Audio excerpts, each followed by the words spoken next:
Welcome to, SportChek at Maple Leaf Square. I almost forgot where I am. Hey, it's in the middle of everywhere.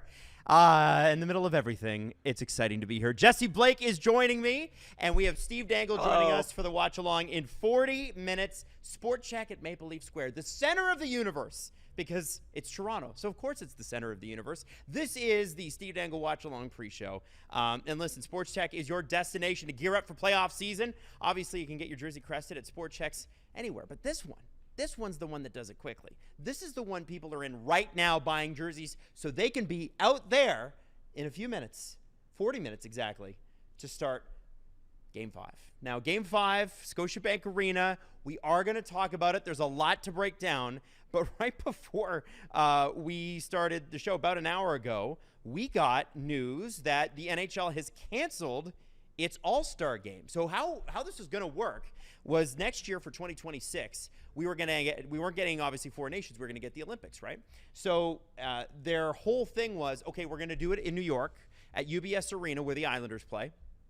And what's crazy about this, Jesse, is that they were going to make all the players come to New York so nobody skipped it, because all of the NHL planes that are going to the Olympics in Milan are leaving from New York. So this is a way to force you to go to the All-Star Game. But for some reason today, NHL Commissioner Gary Bettman says UBS Arena will host a kickoff event to the Olympics rather than All-Star Weekend. And frankly, it kind of just makes sense, doesn't it? Yeah, I was confused the whole time as to why the NHL was still trying to shoehorn this All-Star Game in there. It should be four nations, and then when the four nations isn't happening, you have the All-Star Game, and then when the All-Star Game's not happening, you have the Olympics. And everything's kind of on that cycle. You know, the four nations, the All-Star Game, whatever the four nations, it won't be four nations, it'll be World Cup that the NHL makes and they host. And then when that's not happening on the off years, you have the actual All-Star Game. But then when that's not happening, you have the Olympics. You know, and you do that kind of rotation each time.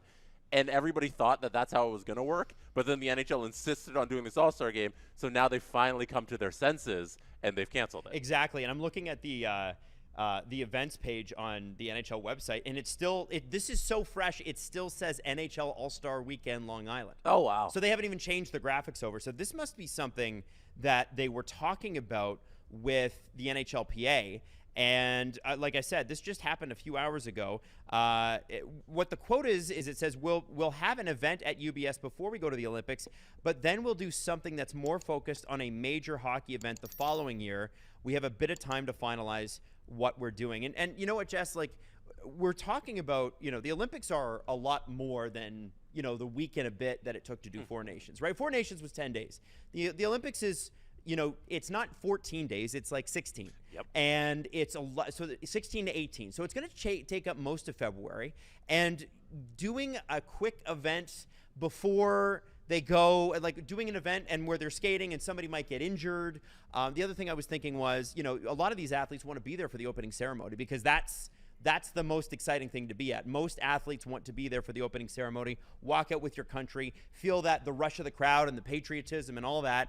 And they weren't going to probably be able to do that. So, yeah, no, I feel like that's so important. Like you're allowing these athletes to go experience the Olympics for the first time in their lives. So for some of them, like guys like Connor McDavid, who's never played in the Olympics because the NHL wouldn't allow players to go to the Olympics. He gets the opportunity to go there, and they'll have the, what are they calling it? Celebration event for the All-Star Weekend at UBS? An Olympic kickoff. An Olympic kickoff event. They'll have that, and then you usher them away to the Olympics. Right. Like, it's a lot better. It makes so much more sense. UBS Arena, who can't be thrilled about this, are saying, we look forward to working with the league on any event that will showcase our world-class facility. And that's from the Islanders in a statement. So, like, I don't think they're thrilled about that. You know, I instantly looked at this and wondered, I'm like, if Lou Lamoriello was still their GM, would this have happened? You mean maybe they waited until this week to announce it because last week he would have still been their GM. He would have. And I wonder, like, Lou had that weird ability to just make whatever he wanted happen. So I was kind of thinking, like, maybe. Yeah. Maybe they held. I could see that because everybody's scared of Lou. Everybody's scared of Lou. Even Gary and the owners are scared of Lou. Yeah, and that's kind of where I'm like, I don't know. I'm not sure. I mean, listen, I wasn't sure about what they were going to do before. That was the thing. It just didn't make sense. Good that they're doing this. Would love to know more. It sounds like this was a decision that was made relatively quickly, probably because when you're booking an All-Star game, a lot of this stuff has to be booked more than a year out. You're talking about catering, hotels, event spaces, and it's New York, right? There's competition for those spots. This isn't some sleepy city. So long story short, all right. Adam, call out the sleepy cities. What are you doing? Well, listen. Yeah, no, what do you mean? It's sure, New York. I'm sure if you were to hit up Columbus. He said it. I'm sure if you were to hit up Ottawa. He said it. I'm sure if you were to hit up Winnipeg, they would be able to make accommodations. But a city like New York is going to book all that stuff up. Oh, no. Oh, am I in trouble? Personally, I love all of those cities. Tell me equally. I'm wrong. No, it's like who got into that debate online? I think it was some TV anchor was mad about somebody else for saying, hey, Winnipeg's not that cold. What? Yeah. No, Winnipeg is literally a very cold city. And proud of it. That's why they call it the true north. Anyway, so we've got the Leafs and Sens tonight. It's going to be an exciting Game 5, and obviously it's hard to win 4 games in a row in the playoffs. It's hard to win 4 games in a row in the regular season, and it's hard to do it in the preseason. It's just hard to do. It almost never happens. But this stat remains the same, and I think we need to go back to it because it's the one that if you're going to have anxiety about tonight's game, this one is it. It's from Luke Fox. Maple Leafs fall to 1-12 in potential series clinching games during the Matthews, Marner, Nylander era. So tell me, Jesse Blake. Yeah. Again, tell me again, because during the show yesterday, you and Steve, or on Sunday, sorry, that was a couple days ago, you and Steve really confident, feeling good about it. Hey, what's the big deal? Hockey might not be for you, whatever it is. Tell me. Hey, that was Steve. Tell me why I should feel good about tonight's game. Because, Adam, you said 4 games is hard to win in a row? 4 games are hard to win in a row. Did you know that it's hard to lose 4 in a row as well? Yeah. If you're the Toronto Maple Leafs? Because that's what they're going to have to do. Don't say that. Are you really saying that? That's what they're going to have to do in order to lose this series. And this year, the 24-25 edition of the Toronto Maple Leafs have not lost 4 games in a row. That is a thing. Over the course of the 86 games that they've played this year, they have not lost 4 straight games in regulation. Right. So they would have to do something that they have never done in order to lose this series. They have played well. I thought they were the better team for the large majority of this series, and I don't think anybody can argue with that they were dominant in Game 1. Games 2, 3, and 4, they look like the better team for the large majority of those games. So I think every Leafs fan should be confident in the Leafs' ability to close out this series eventually. Now, we're going to find out if they can tonight, along with Steve Dangle on our SDPN watch-along, which starts in about 32 minutes? Hold How much on. time do we have Let's left? bring up the clock. Get the clock up. The clock's there. up. It says 32 minutes. 32 well minutes. done. I was right. Thank you. So, listen, Jesse and myself are going to usher Steve in. So, for everybody who's in the chat who's like, I don't see Steve. He's coming. He's coming. Relax. He's coming. We do He's it coming. pre-show. I don't know if you've heard of it. So, here are the 3 stories, and we like to do this every game. 3 stories going into tonight. Number 1 for me, Jesse, is something that has been pointed out a little bit. Starts with, Max Domi doing it in the last game. The Leafs keep taking penalties, and the Sens have a power play goal in each of the last 3 games. I'm singling out Max because his was the most obvious, right? It was a punch in the face in front of the linesman. Pretty simple, right? At face-off. Like, simple.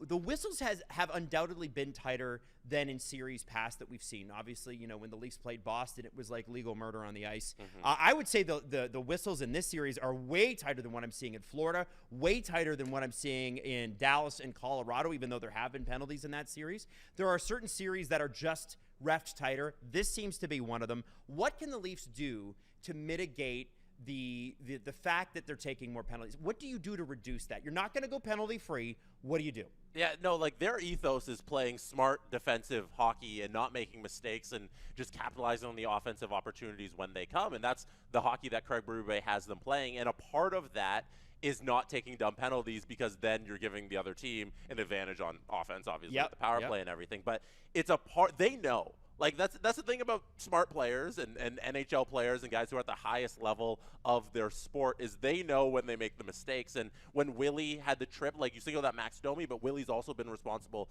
for a bad penalty when he had that trip after he got the puck taken off of his stick. Like, the guys who make those mistakes in those moments, they understand that they made a mistake. Yes. They don't need to be told that they made a mistake. They're going back to the bench knowing what they did. And it's about them just committing to that ethos that Craig Berube has them playing, where we're all just playing smart defensive hockey and then capitalizing on the offensive end. So they know what to do. It's just about execution. And, like, I believe that they've been great at executing so far, except for these little areas. And I think they'll continue to execute great tonight. I agree. I think that they can absolutely do it. They did it earlier on in the series. I'd like to see them do it again. The next thing I want to talk about, and look at that sunshine. I look like I'm angelic here. It's just a warm, hot day in Toronto, 25 degrees outside. The Leafs skated today, Jesse. Matthews did not, though. Apparently no reason to worry. He was just resting, a la Anthony Stolarz after Game 2.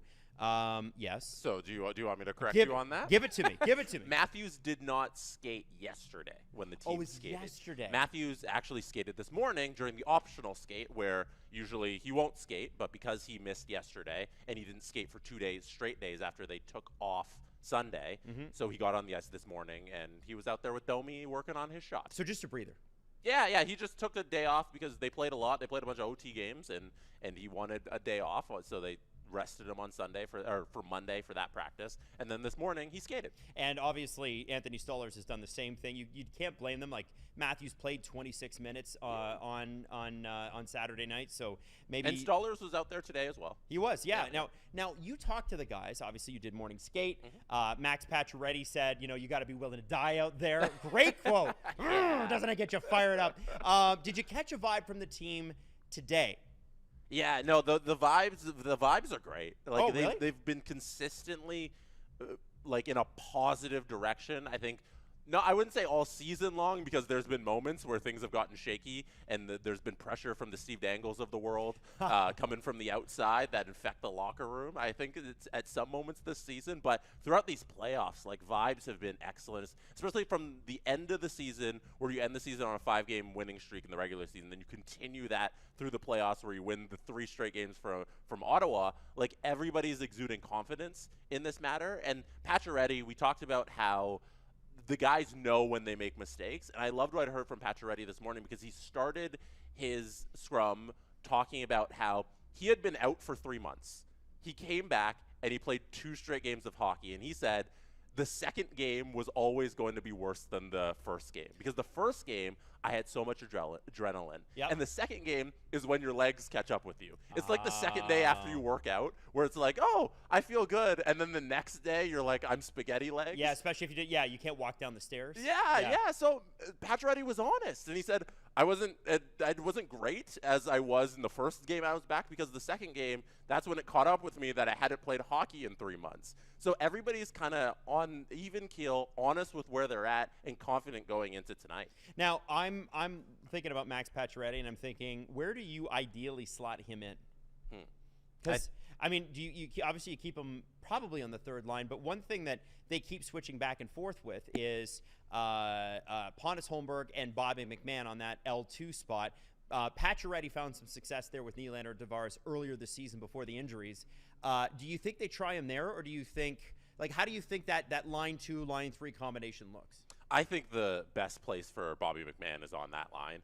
Like, yeah. I feel like he's excelled so much at the moments when he's been there. Like, I feel like when you're in the playoffs right now, it's just ice your best lineup. It's not time to experiment. It's not time to get cute. Bobby McMahon should be on that second line, and Pacioretty will work somewhere in the bottom 6. Right. I don't have the lineups in front of me. I'm looking for them right now, and Okay. I don't think they've been fully posted yet. So I'm kind of. It'll be the ones from yesterday's practice. Austin Matthews. Okay, I'll have a look. Yeah.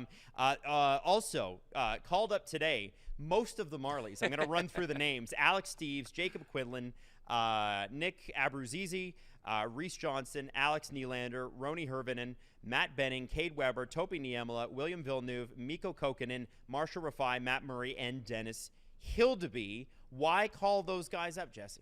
Because the Marlies got eliminated. Yeah. So there's no reason to keep those guys in an organization that isn't playing. So Yeah. you bring them up because there's no salary cap, and it's free ice time for those guys, and you have a bunch of guys who are now ready to play if like the worst case scenario happens and like 8 guys goes down. Alex Nylander could get in the lineup now, and it's officially on paper that he can do that. And funny story from morning skate this morning. It was an optional morning skate, but because there were so many Marlies called up, there was a lot of guys on the ice, and I think I counted 5 goalies at one point on the ice at once, which is a hilarious scene. Yeah, it's a hilarious scene this morning. Yesterday, the lineup was as follows. Nyes, Kampf was subbing in for Matthews. Kampf has not got into this series. Marner, so Nyes, Matthews, Marner, Holmberg, Tavares, Nylander, McMahon, Domi, Pacioretty, Lorentz, Lawton, and Yarncroke, Riley Carlo, McCabe Tanev, and Benoit OEL. And obviously, one of the stories, too, is the amount of goals the Leafs have gotten from their defensemen. 2 from Morgan Riley, 2 from Oliver Ekman-Larsson. Obviously, the overtime winner from Simon Benoit. Do we expect that trend to continue, or is that just a nice thing that just happened to happen? I think it's something they can't bank on because this team historically over the last, I think it's 3 seasons now running, they've been one of the worst teams at getting offense from their defensemen. Yes. Goals from a defenseman, they rank near the bottom continuously in this Matthews, Marner, Nylander, Tavares era. And the fact that it's happened so in this series so much is really cool, and like that's how you win these playoff games. You get goals from unexpected places, but to bank on that happening continually throughout the playoffs, you can't really rely on something like that. So then let me ask you this: when you get to a game like this, and my last question on the Leafs for you is going to be, can they? I feel like we know they can. Yeah. Will they tonight? And if they do, what will be the reason? I think tonight's the closeout night. Like if I'm making predictions, which I'm becoming less of a fan of predictions. Oh, because they suck, right? I hate making because predictions. I'm getting worse at them for some reason. Yeah. So, but I think tonight's the closeout night, and I think it's going to be. I think special teams are going to show up. The power play, it went a little dry towards the last little bit, last couple chances they've had on the power play. I think it comes back, especially now that they have Tavares not injured after an elbow that was never called. They'll have him on the power play, which is great. And I think maybe if they had him on the power play last game, we're not playing this game. Right. But I think there you'll see the Leafs capitalize on that. And I think the biggest X factor that we've seen this series, and it happened in Game 1, is the inexperience of Ottawa. And the Leafs, we don't like to look at them this way, but in comparison to Ottawa, they are the vets who've been through this a million times. And Ottawa now coming back to Toronto with the away crowd yelling at them. I think it's going to be a raucous atmosphere in Scotiabank. With their season on the line, I can see them playing with their sticks a little tighter, and I can see the Leafs being loose, knowing that, hey, we got a lot of games to close this out here. Let's just go out, have fun. We know the process, and them get going easy and closing it out tonight. The Senators didn't skate this morning, which was interesting. I mean, obviously they traveled yesterday. Just kind of took the morning off and took it easy. And they did have to talk to reporters, so the reporters had to go to their hotel. I won't say which one.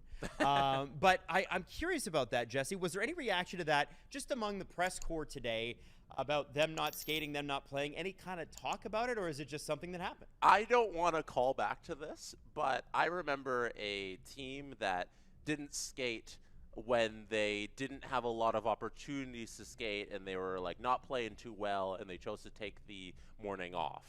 And that team, Adam, I don't even remember, is Canada's World Junior team.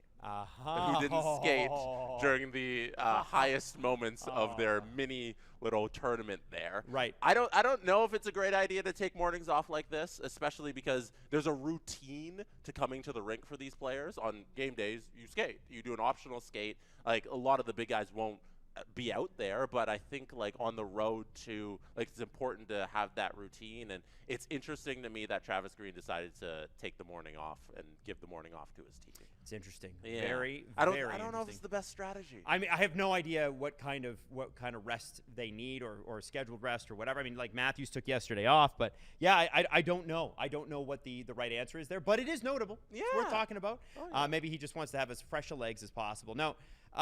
So Leafs and Sens taken over in about I'm thinking 30. Okay, let's play this game. Before I bring up the clock. 25 minutes. The clock says 20 minutes and 30 seconds. Oh, 20 minutes and 30 seconds. I'm lying. Okay, so let's kind of take a look around the rest of the league, because obviously yesterday we had some two pretty crazy games. One of them really controversial. Starting and the game that was controversial was Tampa and Florida. Obviously, Tampa takes a 2-1 lead into the final 4 minutes of this game, and obviously there was an emotion to that. The 2 goals that they did score were on the back of Aaron Ekblad doing the flying forearm to the face of Brandon Hagel, right? And Brandon Hagel's been a lightning bolt, or a lightning rod, I guess, in this series. And obviously with his hit on Sasha Barkov earlier in the series, game 2, Ekblad should have probably got a major for this. He has been suspended today, but they didn't call a major on him yesterday. Therefore, they didn't actually get the chance to review it. Therefore, he stayed in the game, and he was a factor late in scoring that the second goal, the third goal. He was a menace the entire night because he's fresh. He's coming off the 20-game suspension for PEDs, so he's good to go, Jess. What do you think Tampa's thinking today about it? They didn't seem to complain about it, but you sure have to ask the question, man, if they called that properly, does Tampa win that game? It feels like this playoffs there's been an egregious amount of missed calls. Like I brought up the Tavares one earlier, and this is a travesty because the referee looks to be looking right at it. Yes. And he just lets it go. And like you said, Ekblad played an important part in the game-winning goal, and Mikkola goes out after that, and he's ejected from the game. So you think in that instance, if it played out very similar where Mikkola makes that play and he gets ejected, the Florida Panthers would have been down 2 defensemen at that point. Yeah. And in this case, they're only down 1 defenseman. They obviously won the game. I think I don't want to put everything down to one single play. Obviously, the game is lost by Tampa on Vasilevskiy not making a save he probably should have made, and them allowing those 2 goals in, what was it, 8 seconds, I think? Crazy. Like, that's on them. But you can't help but wonder, is the outcome of the game changed if Ekblad's not in it? It's called correctly. And, like, there's an ensuing power play that Tampa gets because of that ejection. And the refs changed the course of the game. I think that's how it played out. I mean, they did have a double minor to play with earlier in the game, and Brandon Hagel basically had his stick up in the air. It looked like the Florida player, I know this didn't happen, it looked like the Florida player just skated into it. Mm-hmm. You know what I mean? But it not Hagel, it was Braden Point. But regardless, it mitigated their, negated their power play and took away that opportunity. So I guess, you mentioned it, I wanted to bring this up. I know goal 3 is off of a Tampa skate, right? Mm-hmm. Seth Jones shoots it from the point, goes off a Tampa skate, and kind of flutters in, but it's 8 seconds after the tying goal. It's less than 4 minutes. And Andrei Vasilevskiy, his last 3 playoff runs, his save percentages have been as followed. I'm going to work my way backwards. This year it's .884. Last year it's .897. In 2023 against Toronto, .875. Not great. No, I don't know how you look at it any other way than like he hasn't had a good little stretch here post their trips to the Stanley Cup final. And I don't know what you chalk that up to, because I still believe he's a good goalie. Mm-hmm. Maybe it's the defense in front of him is a little shakier, but like I feel like he's missing a few of those bigger saves that you would expect Vasilevskiy to make. I feel like that last one that he allowed the game-winning goal there, I feel like the Vasilevskiy of old probably makes that save. Yeah, I wonder if there's still some recovery happening, if there's a confidence thing, if the defense just isn't as good as it was in between 2020 and 2022. They have had some talent leave, especially guys like Sergachev. Schen's not there. There are these role players that have changed significantly, and I wonder if there's a little bit of that. And you look at Bobrovsky, and I mean, obviously, I think even the second goal he probably didn't love letting in, but after the second goal, that's it. Yeah, and that's it. We don't talk about that a lot with goaltenders, where it's sometimes the defense in front of them is also what matters. Playing in Florida's system where their defense is just so smothering and they don't allow anything. very easy for a goalie. And like if they didn't have all of those guys and they didn't play Paul Maurice's system, it would be a lot harder. Yeah. And like with Tampa, the guys that have left, like it's not the Tampa 6 defensemen they had through all those cup runs. Like it's a little weaker on the back end. And I wonder if Vasilevskiy's adjusting to that, and he has been adjusting to that over the last few years. Yeah, and Bobrovsky obviously has been spectacular. We keep waiting for that follow-up. One thing I will say, Jess, too, is guys like Bobrovsky work so well within specific systems. I can remember when he was in Columbus, and he was so bad he got Todd Richards fired, and the next coach, John Tortorella, played a great defensive system, and he was spectacular after that. You mentioned Ekblad earlier. He hasn't been suspended yet. Oh, right? He hasn't been suspended yet. No, I don't. He had his hearing. Oh. But I don't think they've announced the Okay, suspension. Mikkola had the – okay, I thought that he had been suspended. Mikkola has his fine that's been issued, but Right. I don't think they've You're right. They haven't announced it. Yeah, they haven't announced how many games My bad. Ekblad gets. My bad. That's okay. I knew I'd seen a tweet about it today. The chat's not gonna be happy with you. Well, everybody's saying one game on Twitter. Everybody's gonna be. It's gonna be one game. Again? It's gotta be one game. That's fair. So that's why I think I probably uploaded that from. Now, when we talk about teams on the ropes, it's not just the Tampa Bay Lightning. It's also another former champion, the Colorado Avalanche, a recent former champion, and the Stars beat them in. It wasn't close. Like, this is a convincing win, and I just want to listen. There's something I got to show you, or we got to talk about the Stars defense. I'm just going to give you the names: Esa Lindell, Cody Ceci, Thomas Harley, Ilya Lyubushkin, Leon Bichelle, and Alex Petrovic, who is still hanging around. It's crazy. Always had good advanced numbers, that guy. But there's no Miro Heiskanen. This is a top-loaded team, all offense, even without Jason Robertson. But this defense and Jake Ottinger are getting the job done. How are they doing it? I'm giving so much credit to Jake Ottinger right now. I think he's on top of his game, and like Dallas makes it easy in front of him too. But he's making some really good saves. I think he's excelling at. He's playing as the Jake Ottinger that we all thought he would play as. And that this is what we've come to expect out of him. But I think he deserves a lot of credit for what they're doing against the Avs, and like the scoring too. We're talking about the defense, I know, but I didn't expect the Dallas Stars to break out and score that many goals quickly against the Colorado Avalanche. And like you said, with that defense, like that systems too. Jim Montgomery has them playing great system, and like they're only going to get better as the guys get healthy. The Dallas Stars, if they make it through the Avalanche, are just getting scarier as the rounds go on. You get back Robertson, you get back Heiskanen. Like this team, like they could win the cup this year. Absolutely, and you kind of wonder, like, okay, if the Avs don't stop them, who can? Yeah. Right? That is crazy. Now, something else from that game, and Dallas fans are probably pretty thrilled about this. Mikko Rantanen got a goal, and he also got 2 assists. That's big. Yeah. No, they were waiting on that. It became like a topic of conversation of like, what do we trade for this guy? Like when is he going to show up? And this is his old team, so you think like maybe there's some mental games going on. There's a little bit more pressure. Oh, is almost he choking? certainly. Yeah. It's like you're having those types of conversations, and you're 5 games in, and you're like, okay, what's happening? And I'm very happy for him that he scored. Right. Now I'm looking at this. The other team that's on the ropes, or a couple other teams, the Hurricanes beat up on New Jersey on Sunday pretty convincingly as well. And Jesse, like New Jersey's had, we know the story with New Jersey. Yeah. Both Hughes brothers and injuries and this and that. I mean, really, can New Jersey? They're playing tonight at 7:30. Can they extend this thing, or is this over tonight? I think they win one more. Okay. I don't know. Maybe that's just wishful thinking for me, but if they can just play a little bit more defense, and they might not have the guys to play good enough defense to stop the Hurricanes, but I thought like they were in the game. If it weren't for a few chances that the Hurricanes were just able to capitalize on, like maybe it's a little tighter in that game 4. But I'm hoping that they push this series a little further, and I think they get the game tonight. For interest's sake, it would be nice, wouldn't it? Yeah, totally. I think it's so interesting because New Jersey's so injured. I think people are perhaps underrating what Carolina can be. And I just don't know what they are in these playoffs. I just don't, because you look at their competition and getting waves. Hello, sir. Hello. You look at the competition and you go, it's a little bit unfair. They're playing New Jersey with one of their hands tied behind their back. So second round, once they get this done, assuming they do, and there's not some miracle comeback, you never know. It will be interesting. It is the playoffs. Another team on the brink. The Caps have a 3-1 lead on the Montreal Canadiens.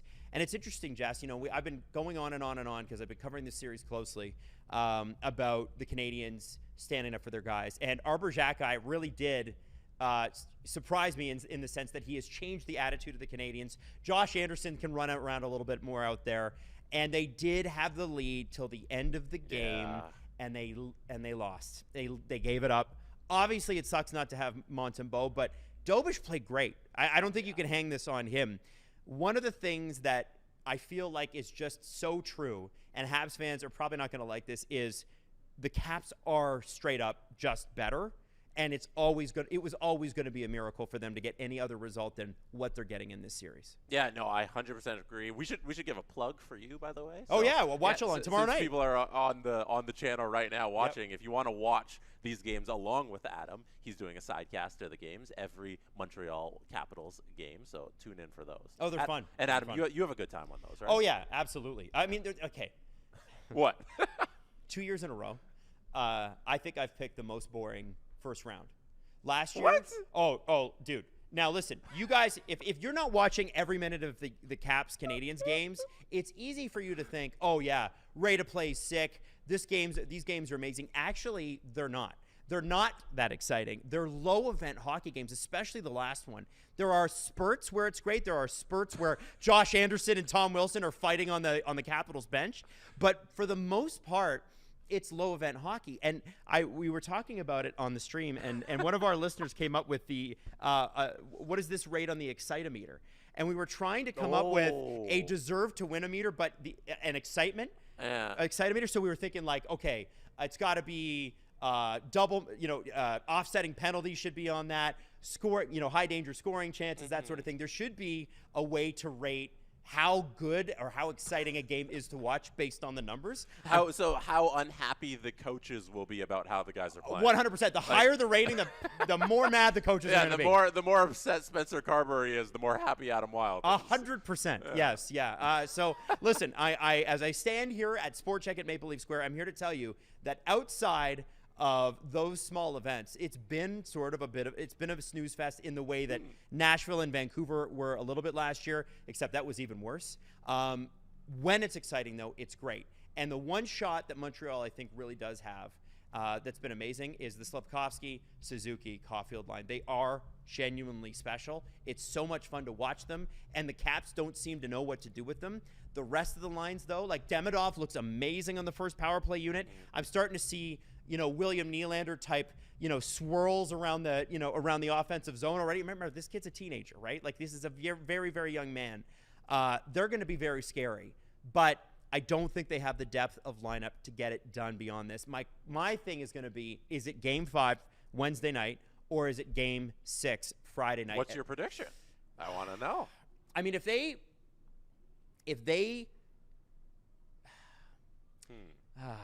I feel like Game 4 was a big one. You win that game, you tie the series. We're talking about this differently, right? Oh, yeah. And they had it right to the end. And the fact that they were unable to hold it leads me to believe that this is probably over tomorrow night. And Washington's at home.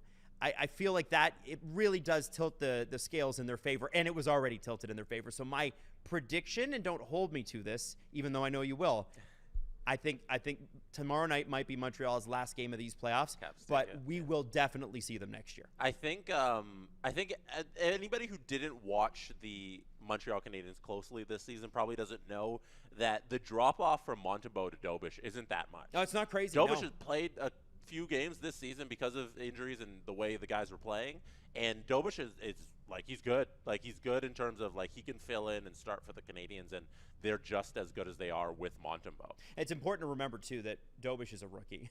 Yeah. He's a rookie. But he's been great. Yeah, he's great. We're going to move quickly through the last series. The Kings and Oilers, they're playing tonight at 9:30, and I just want to say that I cannot believe there was a point in this series where I was like, I don't think the Oilers are going to win a game. And they've won 2 straight, and that comeback on Sunday was unbelievable. That only McDavid and Draisaitl can do that, Jess. Yeah, no, I don't think the Oilers have played well for more than, 4 minutes at a time. It's just like they've been 30-second bursts in all of these 2 games that they've won where they just score a million goals. And it's enough. And that's it. And that's all. They're just outscoring all of their problems. They are absolutely terrible defensively, top to bottom. Nobody on that team can play good defense, offense, forward, or defenseman.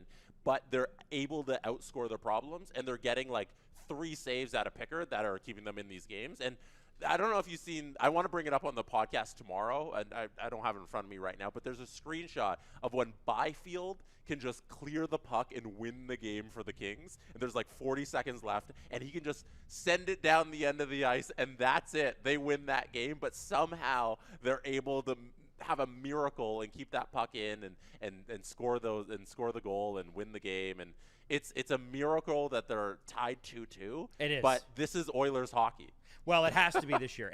Because it can't be defense without Matthias Ekholm. And I want to say this, Jess, they've allowed 20 goals in 4 games. And they're tied. How is that possible? How? Yeah. How does any team in the world win games when you allow this much and you can't play defense? And the Kings, if they lose this series, it's an all-time choke job because they've been the better team time and time again. It'll be 4 years in a row. You can't lose this series. They have to lock this thing up somehow.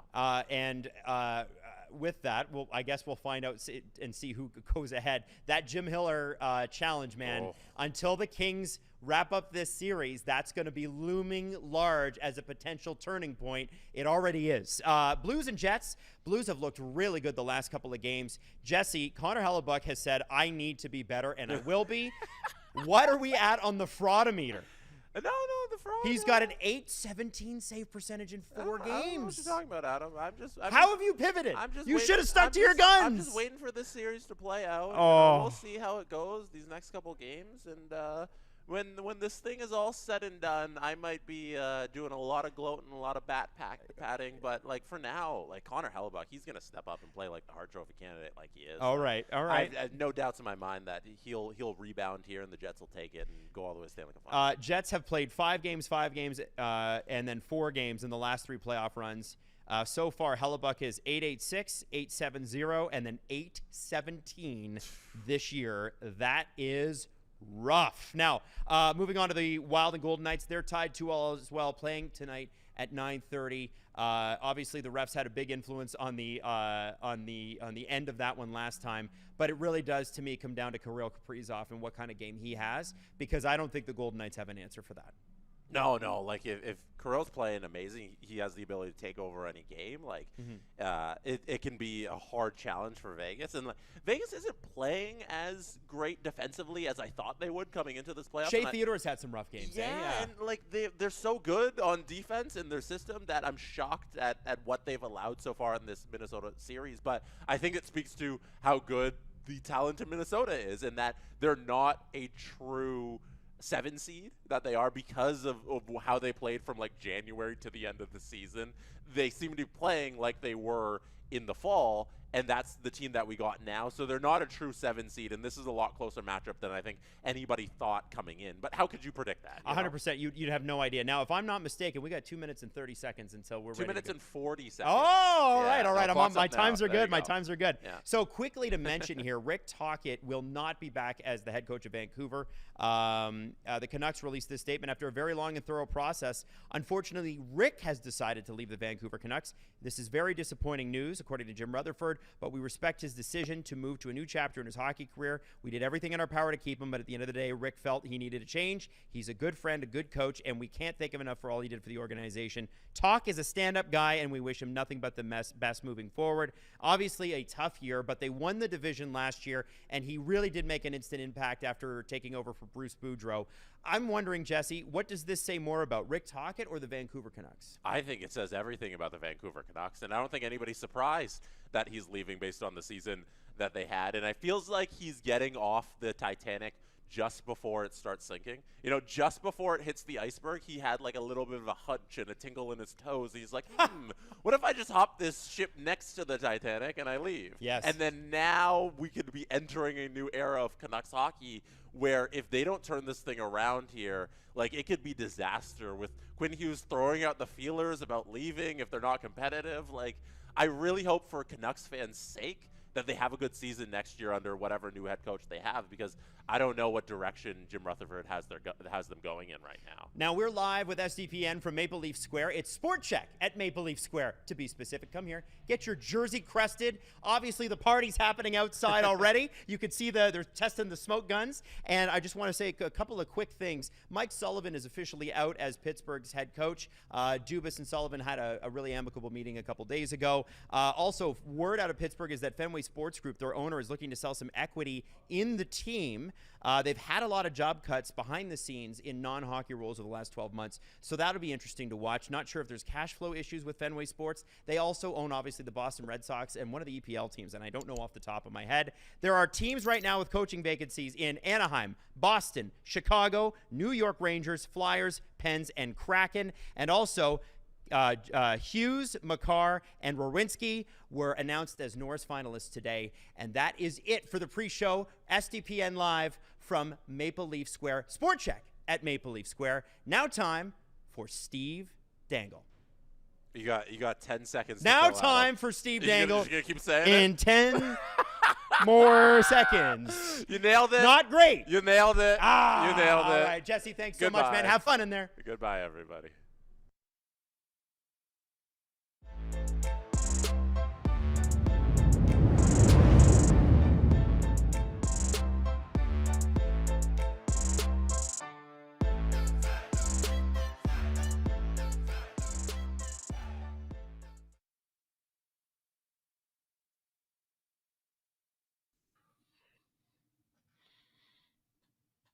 You want to know how I know it's guaranteed dub night? The pregame music on Hockey Night in Canada is from the Big Shiny Tunes 2 soundtrack. Psychosomatic Alakazam. Hi! Yes! Yes! Yes! Ladies and gentlemen, boys and girls, children of all ages, it is Game 5 of the Battle of Ontario. Toronto and Ottawa playing against each other in Toronto. They got Maple Leaf Square back up and running. They evacuated it. The rain was so hard. Got everyone inside. Now everyone's back outside. Unreal. Steve Dangle here. SDPN YouTube channel. Click like, click subscribe, tell all your friends. This is brought to you by SportChek. Adam Wild and Jesse Blake were just at the SportChek in Maple Leaf Square, and that is where we are going to be recording the Steve Dangle podcast tomorrow. Whether the Leafs win this series tonight or not. We do not know what we are going to be talking about at the SportChek at Maple Leaf Square tomorrow yet. We don't know. Either the Sens will be right back in the series or the Leafs will be on to the second round. And that will be a very big deal. And hey, do you like hockey? Do you like playoff hockey? Well, then let me remind you that SportChek is your destination to gear up for playoff season. And hey, if you're in Etobicoke or the Greater Toronto area, SportChek has opened a new concept store like you've never seen before in Etobicoke on North Queen Street. They're hosting a grand opening weekend on May 3rd and 4th featuring Coach Chippy, Hockey Benders, and Chris Boucher from the Raptors. Check that out. May 3rd and 4th. My goodness, that sounds like this weekend. It is. It is very soon. Boy, we got a lot already in the chat. Losing the next 4 would be very Leafy. Yes, it would be on account of they only need to lose the next 3 to be eliminated. Iggy Doggy Treat funds. Thank you very much. I actually just bought him some new ones today. Going to the Vegas game in a bit to watch some live playoff hockey. Go Knights, go. Lucky you. I hope Omar gets a solar cane commercial to cure the sunburn on the back of his neck. Go Leafs, go. I don't even know what product you're talking about. SDPN crew, Hope you enjoy the snacks. Love you folks. I'm actually in Vegas for my bro's birthday. We're heading to the game. Oh, a few of you. Wes Richard gifted 5 SDPN memberships. We will talk about that momentarily. Rocket Man, Canes close out their series. Leafs do the same. Let's go, says Wes Richard. It's my birthday and the Leafs better not let me down. They won't. Corrupted really feels like there is something in the airs tonight. You shut your mouth. Me here. It's time. Poppy with 3. I have such a good feeling about the top line tonight. I can't explain it.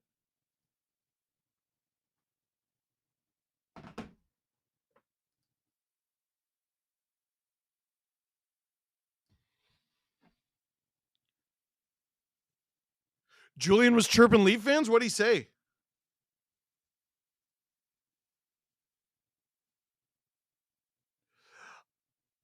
Julian said this arena isn't as loud as game 1. Fans are nervous already. Yap, yap, yap.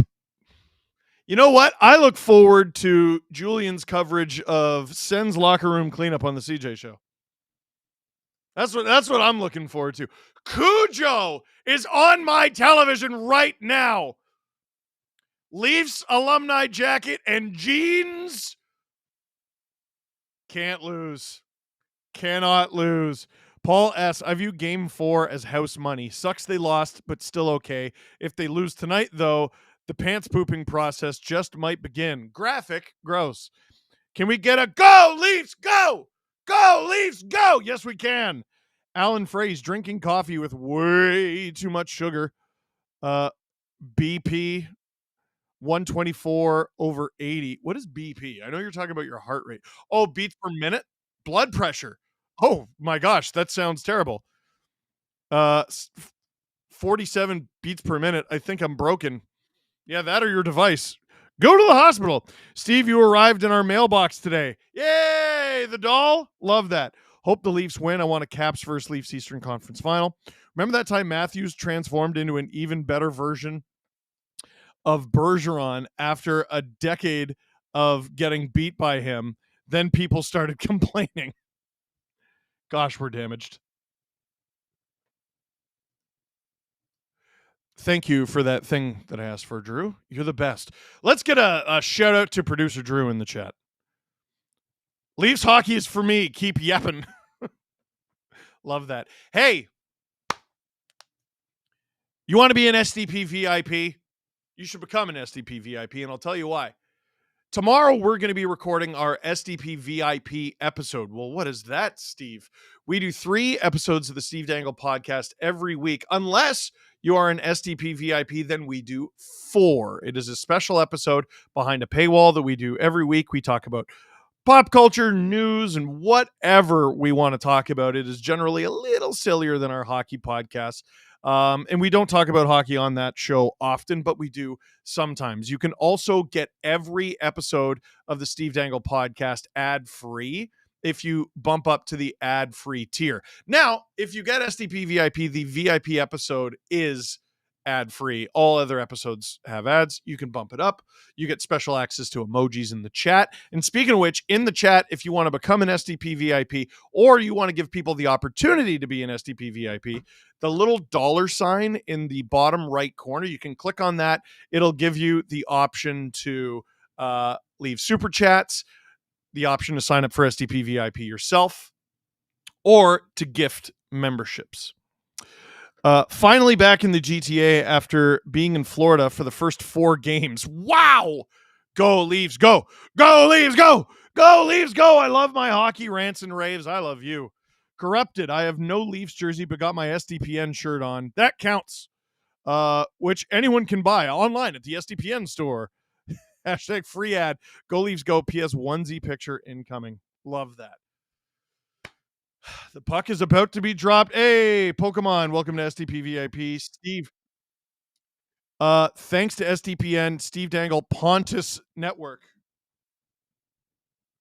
How's that, Drew? Is that a little better? Okay, there you go.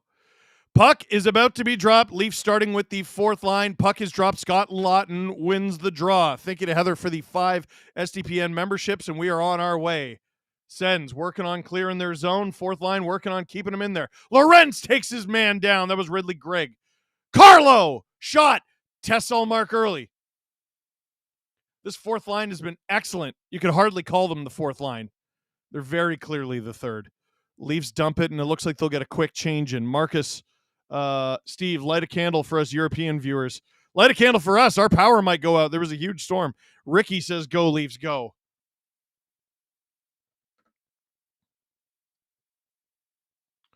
Brady Tkachuk, good forecheck there on Chris Tanev. Tim Stützle with it behind the Leafs net. So much of this series has been behind the net. Tanev does a good job taking Stützle into the boards. Now there's a battle for it. Matthews gets it to Marner, and the Brady sucks chance rained down in Toronto. Jake McCabe did not gain center there, so they will call it icing. Crash Test Fetus says, playing Oblivion and watching the Leafs lose. Two classics. How dare you? MKI Sports. I'm just going to say I want a good old hockey game. You said hockey aim, but I filled in the letters. Exactly 1 minute into the first period. Matthews with the D-zone draw. Let's see how he does against Shane Pinto. He wins it. McCabe working on getting it out of the zone. He does. Does he gain center that time? That doesn't matter because he didn't go behind the net. Leafs will probably get a change in. It looks like they do. Second line out there for their first shift. But here come the Sens. It's Michael Amadio. Leaves the puck behind. And Holmberg sends it down the ice. Not enough for icing. Tavares chases Nick Jensen. Benoit holds the zone. Can't get the puck on net. Shabbat handles it behind the net. 4 refs fired for bribery issues with Habs and Capitals. 1 for betting, 3 banned from reffing playoff games. Is Gary retiring for a reason? Wait, what?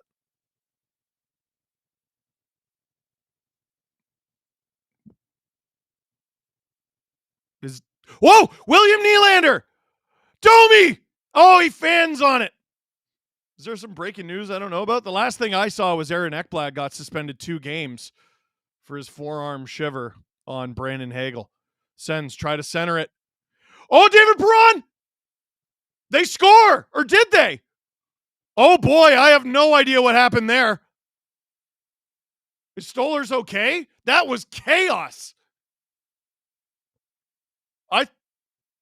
I thought it went in. The third line.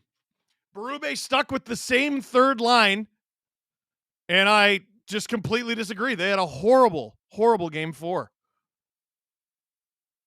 They're showing the Domi chance. Dude, show what just happened. Come on, come on. Oh! How didn't that go in? It didn't even go in. That's crazy. It hit the post and went right across the line. Oh, and Riley cleared it away from Batherson just in a nick of time. Oh, my goodness. Stolarz, he thought he covered it up. Riley tucked it under him. That's crazy. I assume they're going to review this. They're not even reviewing it. Wow. Wow. Leafs get lucky early. 17:51 to go in the first period. Cannot believe that didn't go in. Third line still out there for the Leafs, but they're on the forecheck now, which is good. I don't think Pacioretty should be in the lineup, but I'll live with it. I think Bobby McMahon should be replacing Pontus Holmberg up on that second line. Sens trying to cycle it here. Carlo after it. Pacioretty wants it. Pacioretty gets it. He's got Bobby McMahon with him, but they're heavily outnumbered. McMahon behind the net to Pacioretty. Pacioretty and McMahon getting an unusual amount of space. McMahon flubs it. Goodness. It's happened a few times already this game. Tanev to McCabe. Can we start calling Benny Milk Lidstrom? I like that. Marta got popped in the face. It's destiny. What are we all drinking tonight? Water. I already had coffee. Nice. Back to McCabe. Tanev. McCabe is blocked, and the Sens, almost had an odd man rush there. Pinto gains center and dumps it for a change. Stolarz to Tanev, over to McCabe. If Leafs win tonight, how many treats does Iggy get? 4. Well, I bought bigger treats, so 4 might make him throw up. They'll be fed. Lawton takes down Dylan Cousins. Jake Sanderson loses his stick. I don't know if it's broken. He's going back to get it. Oh, Benoit can't find Yarncroke in front. No more Moslander. Wild and 6, by the way. Love that. Ekman Larson can't get that shot through. Very tight game. I'm sure this is asked, but any reason why you aren't streaming the actual game anymore? Contractual? I'm not at Sportsnet anymore. Sportsnet is the national rights holder. That's why. They have the rights to the game. I do not. They are a multi-billion-dollar telecom. We are a startup of 3. At least 2 of us are bad at math. Adam, I can attest for, and I know I'm bad at math. Jesse, I've never seen any evidence he's good at math. No penalty there. This is game 5, baby. This is going to be a tight whistle. Giroux gets away from everybody. Stolarz keeps it out. Leafs running around a little here in their own zone. Jensen picked off by John Tavares. Is this going to be a break? It looks like it. Oh, he stopped on the backhand. Holmberg. Oh, tried to find Riley. I like that read. Nylander on. Stop. That shot was easy. He was probably looking for a rebound there. The Sens clear it. Drinking water, not milk? No, I'll throw up. God bless Simone Benoit, but I will throw up. They're chanting "Ref, you suck." I'm not sure why. They've already, puck goes out, 14:46 to go in the first. They've already missed a couple things they probably could have called, but I expect that out of a game 5, honestly. Let's see. No, I didn't see anything there on the Tavares breakaway. There was something in the leave zone, but I don't remember what it was. Hey, what happened to you doing this at SportChek? We're hoping to do it in round 2. Domi line out there for the ozone draw against the Pinto line. Pinto wins the faceoff. Goes into the Sens bench. 14:41 to go in the first.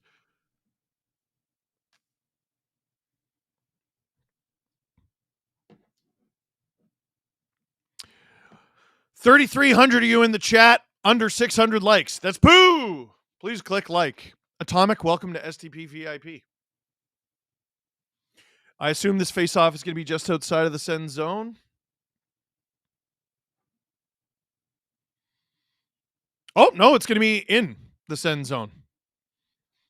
Big chance for the Domi line here. Domi almost gets it to McMahon. Riley holds the line. He at least stifles the breakout. That's icing against the Sens. 14:28 to go in the first. Okay. Sens 15-9 all-time record in game 5, 9-7 on the road, and none of that means a thing tonight. Leafs record is ever so slightly more applicable because they have a few guys from some of these losses. Speaking of, the Matthews line is out there to take the ozone draw against the Pinto line. The matchups are going to be very different in this game compared to what they were in Ottawa. Pinto wins that clean. Been so impressed with him in this series. Amadio. Taken into the boards. Sens hold the line. That shot doesn't get through. Matthews sends the puck up the ice. Almost finds Matthew Nyes. And a hand pass is called. 14:06 to go in the first.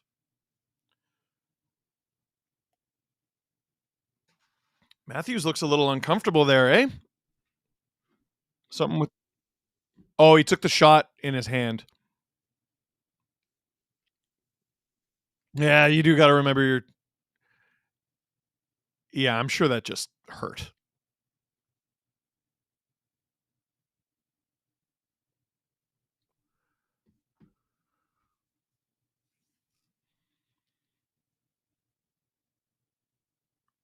Tavares. Ozone draw against Stützle. Tavares kicked out. And is Nylander taking this or Holmberg? You would think Holmberg, the left-handed shot. This line has 3 guys who can take faceoffs. That's a pretty big luxury. Holmberg wins it clean. Willie, McCabe, on! That doesn't go in. Holmberg. To the point. Shot. Wide. Dug out by Tavares. And this might be a break for the Sens. Stoller's out of the net to play it. And he beat Giroux to the puck. What a play. Here comes Tkachuk. Trying to take advantage of a not quite set yet Stolars. Fired on by Jensen, gloved by Stolars. 13:32 to go in the first. McCabe and Tkachuk going at it a little bit.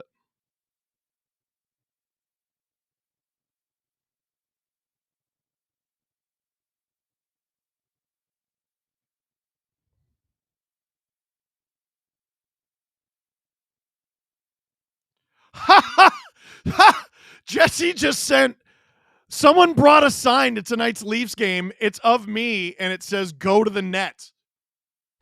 I love that. Love that. Wow. Steve Dangle here. SDPN YouTube channel. Click like, click subscribe. Tell all your friends. Listen, I just started playing men's league hockey. We got pumped 9-2 on Sunday.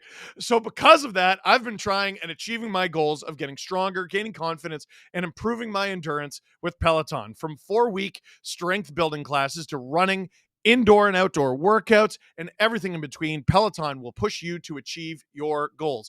With Peloton's all-access membership, you can work out where you need to, like at home with your tread, outdoors on your runs, or take your favorite classes to the gym with the app. Peloton has thousands of members whose lives were changed by the workouts, experiences, and community. Peloton helps you get stronger with strength classes, workout generators, and personalized programs on the Peloton Tread and Strength Plus app. Find your push, find your power with Peloton at onepeloton.ca. I am so happy.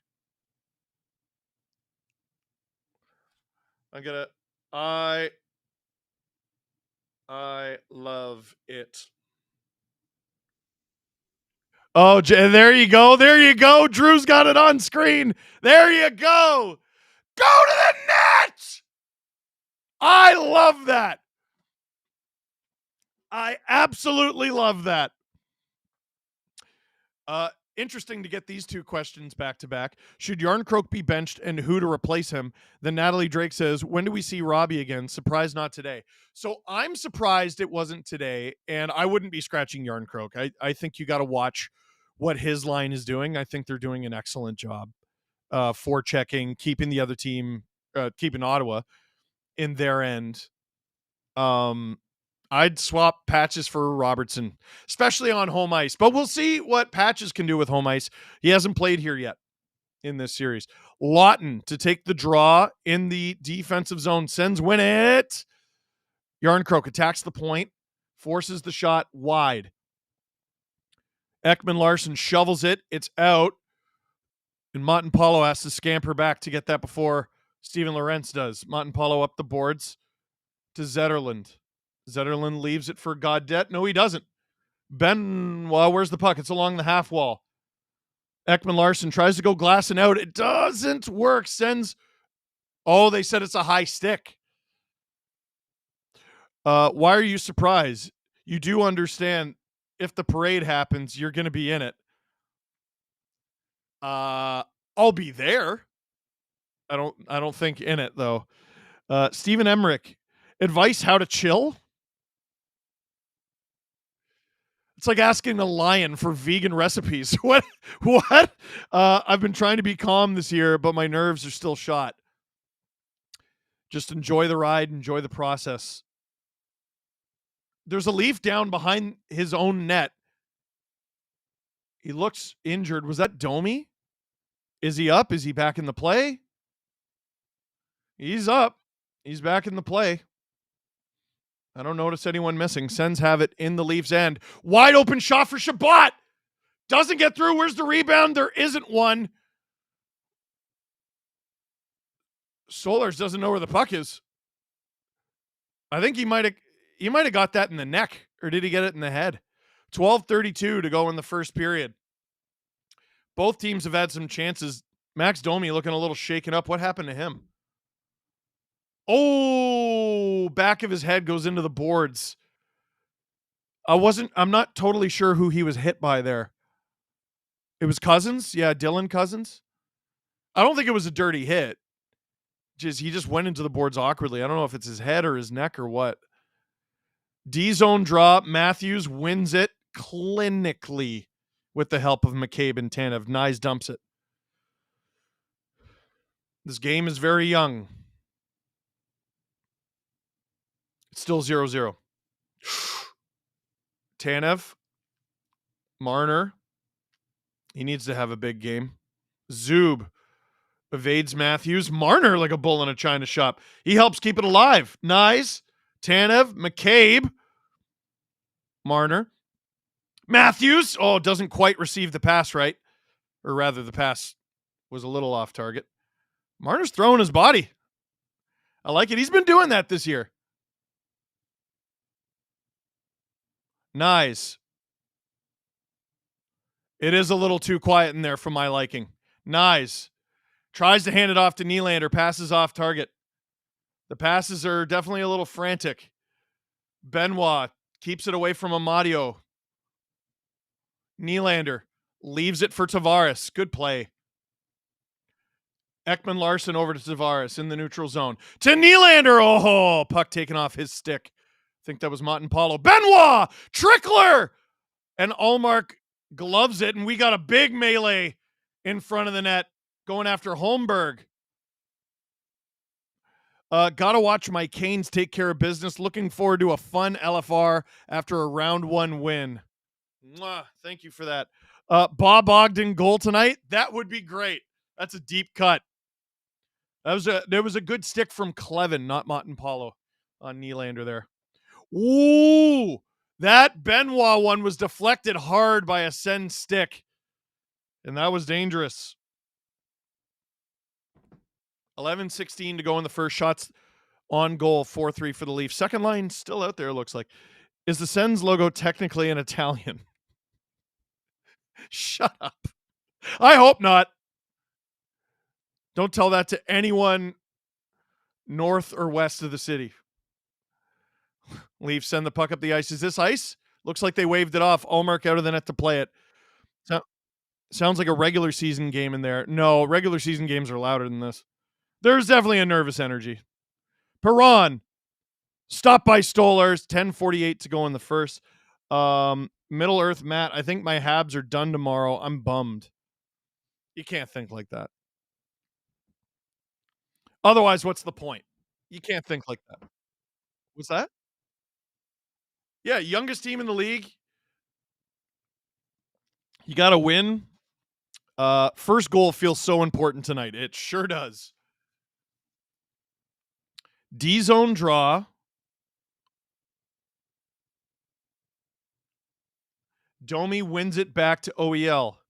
OEL, again, glass not quite out. McMahon gets it out.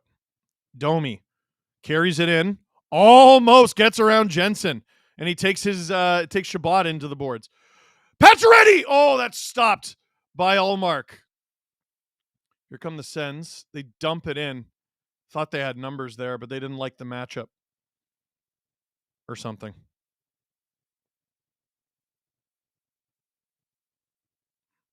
$10, $14, $13, $12 to go in the first. More popular. Go to the net or Hayes is a fraud. I think mine, because I'm grossly biased. Montemapalo rings it around the Leafs net. I think that's Ullmark being chanted in Scotiabank Arena just past the halfway mark of the first period here in Game 5. Tanev around the net from McCabe. McCabe finds Yarncroke. McCabe back around to Tanev. This is good work from the Sens. Equally good work from the Leafs. Will that be icing? I don't think so. Clevin up the boards. Dylan Cousins being chased by Lawton, and he's hit.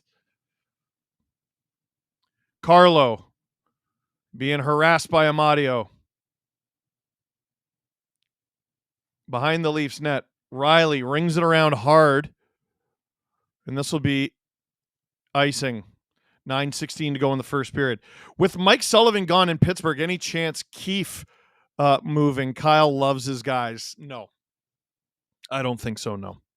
Paul S., if we're asking those who get paid $10, $11, $13 million to be all gas, no breaks tonight, should we ask the same of the crowd who paid thousands to be in there? I think the crowd should be loud no matter what they paid.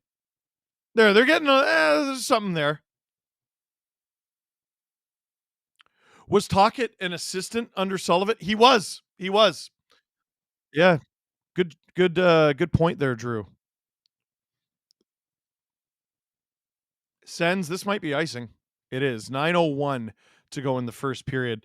Sedin Magic 15. I don't even have a horse in this race. Why am I so nervous?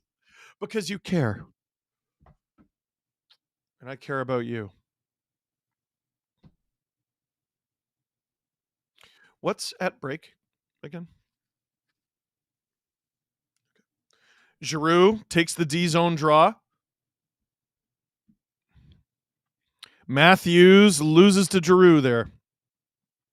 Sens have won some pretty key draws in their end. I'm not sure they've lost a draw in their end tonight. Stützle trying to get around OEL. OEL, great work on Stützle there. The Sens stay with it, though. Leafs not able to clear. Top line out there for the Leafs. OEL knocked to his knees there. Benoit takes Stützle into his own teammate. Still not able to clear.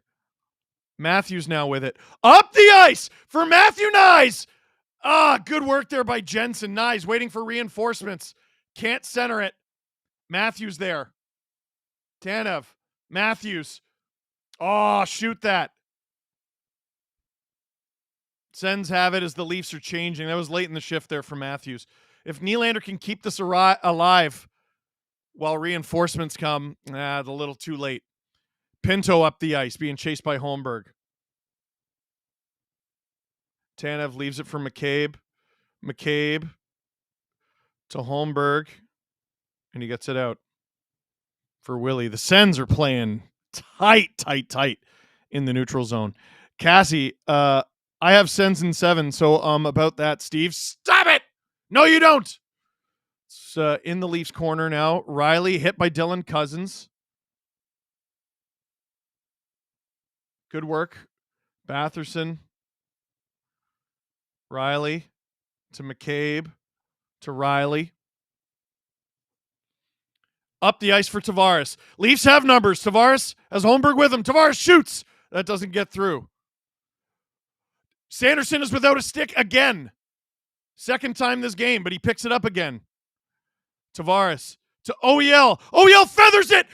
Perfect tip from Yarncroke. That is stopped. Great play from the two Swedes. OEL holds the line into the slot. Domi can't get to it. It's Sanderson who will rush it out himself and dump it. Carlo after it.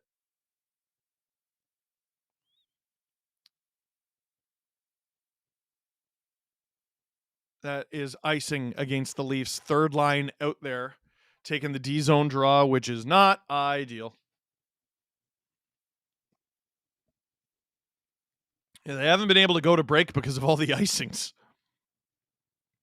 This series has had a lot of that, eh?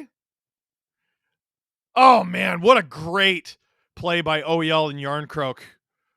A lot of deflections in front of Ullmark already tonight. Leafs win the D-zone draw. Airmailed into the neutral zone. Pacioretty almost got that. Domi can't quite hold the line. That's offside.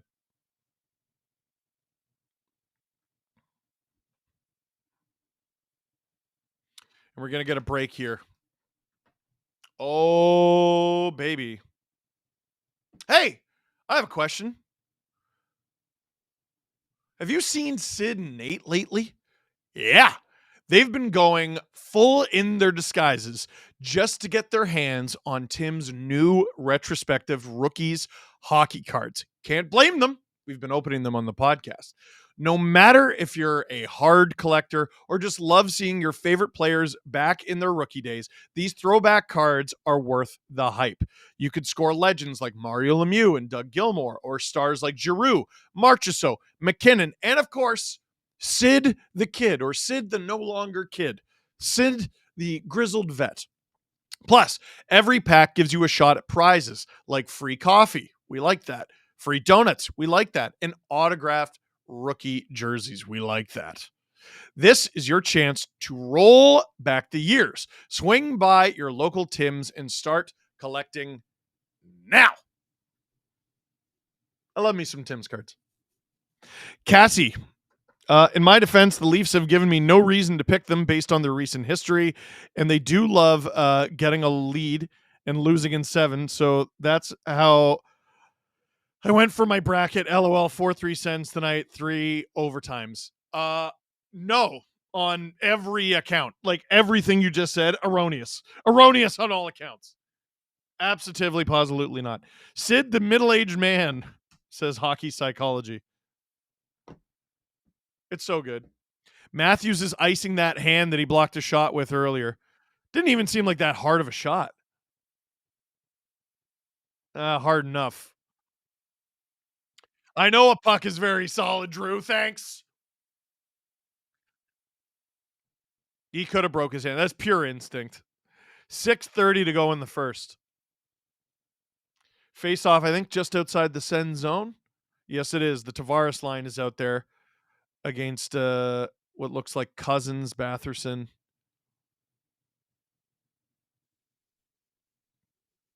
Yeah, that's Matthews' bottom hand. So maybe he's thinking pass first. Hopefully he just plays through it. Hopefully it's just a stinger. Sens have it in their own zone. 6:10 to go in the first. Shots are 7-3 for the Leafs. Oh, Jake McCabe got taken down hard. Sens are going to try to take advantage of that. But Nylander turns them back up ice. Good job. Would you even survive a triple overtime? We've done double. Benoit steps into his man. But Pinto holds the zone. Stolars, oh my gosh, was intercepted. Sanderson. That goes around to Zub. Zub on. That goes wide. Benoit, good job. Gets it out to center. Nice. Chips it in for himself. Going to go in there against Pinto.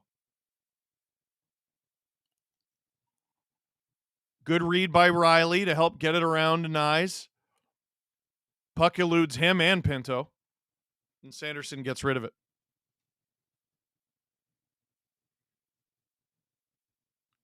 Marner attacks. Matthews hands it to Nyes, who very cunningly collects it with his foot. And the Leafs are going to get the first power play of this game, and it's going to be Ridley Grigg. 5:06 to go in the first period. A Leafs power play and a Sens penalty killer going to the box. Travis Green hates the call. He cross-checks Nyes right in the numbers in front of the boards, and it affects possession. Said it before, I'll say it again. Drew says he fell pretty easily. I mean, what Ekblad did yesterday wasn't a penalty, and that was, so. Oh, baby. If you look really closely, my eye twitch is going ballistic. It's this one. The one with all the moles. One time at Sportsnet, I was getting my makeup done. And it was someone I'd never met before. I'd met her 30 seconds prior. And I sit down in the chair. I got my eyes closed, putting the makeup on. She goes, "You could get that removed, you know?" And I go, "What?" She goes, "You could get that removed." I go, "Get what removed?" She's like, "The mole in your eye." You ever met someone and within a minute of meeting them, you're like, "Hey, you should chop off part of your face." It's very, that's disgusting. Get rid of that. Yucky, yucky. Cut that off. I don't think I ever met her again. I'm not even going to repeat what Drew just said about how I could get rid of it. Travis Green. Noah Young says Travis Green looks like if a pug was a human. That's unkind. That's on par with the mole thing. Question for Adam. Well, I guess, is he in the chat? Sen's logo has to be a Northern Italian based on skin tone, right? I'm thinking, okay. Bankable shots. Do you think Ekblad deserves 2 games? It's pretty bad. So this is game 5.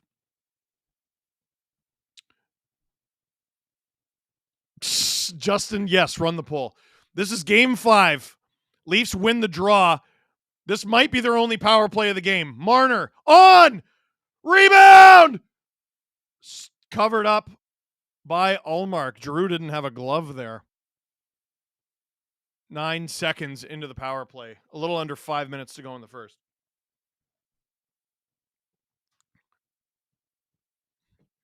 I'm not removing it. I'm not going to risk losing my vision for a mole. Tavares gets it back to the point. Nylander! Oh, rebound! Oh, Tavares came so close. On! Oh! Nice. In the corner. Gets it behind the net for Matthews. Rings it around. Where is it? Sends. Can't clear it because of Willie. Gets it to Nyes. He's got Matthews behind the net. No, he didn't. That was Tavares. Matthews has it now. Can't get it to Tavares. Willie. Nice move to elude Pinto. Oh, man. Nyes is right in front. Put it on. Put it on. Willie puts it on. Stopped by the blocker of Ullmark. Willie. Nyes along the half wall. Matthews! Stopped by Ullmark. This is a good power play so far. Willie. Get in front. Get in front. Go to the net. Willie. Nyes. Nyes! Stopped by Ullmark. Rebound. Marner. Good play to Matthews. Nylander. Shoot! Shoot! Oh! They're going to call a penalty against the Leafs. Nyes takes down his man who was attacking him. I don't think that'll be an extra call. There's no way Nyes is getting 2 calls. The guy was attacking him. So I assume the first call is slashing. He broke. Oh, shoot. Brutal. The power play was doing so well. Cassie says $100 donation if Nyes scores for the Steve Dangle needs a Nyes fund. I would love that. Where's the slash?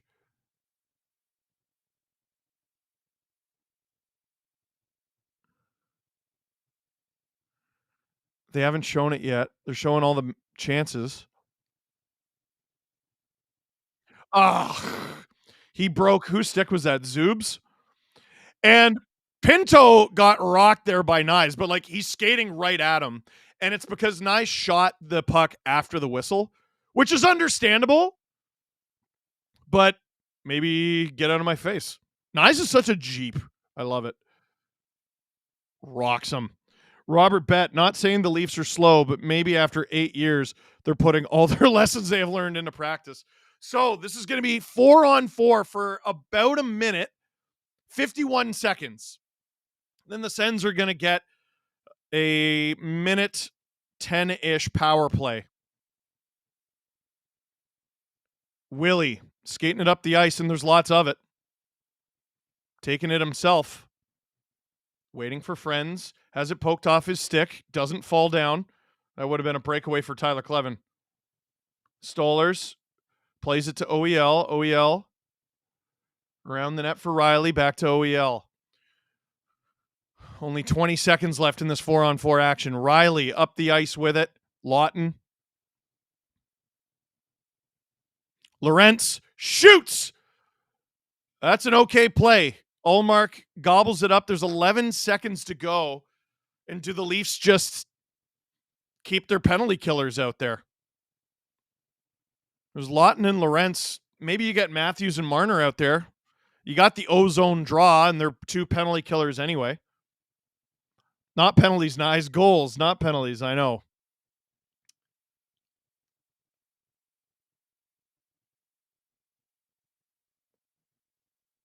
.11 seconds to go in 5-on-5 action. Matthews and Marner are indeed out there, and they're trying to hem the Sens in. Matthews falls down. Ullmark covers it up, and I think that's a bad choice. Matthews was down behind the Sens net, and now it'll be another draw that the Leafs could potentially win here with 4-on-4 action. Leafs got to put their PK out there. No. It's a bad choice for the Sens. Yeah, because they could have taken advantage of that. So now it's a Sens power play. Ridley Gregg out of the box. Their power play was 1 for 2 in Game 4. Stützle had the goal, and it was a nice one. Sens gained the zone. Stopped by Stolarz. Kicked almost out.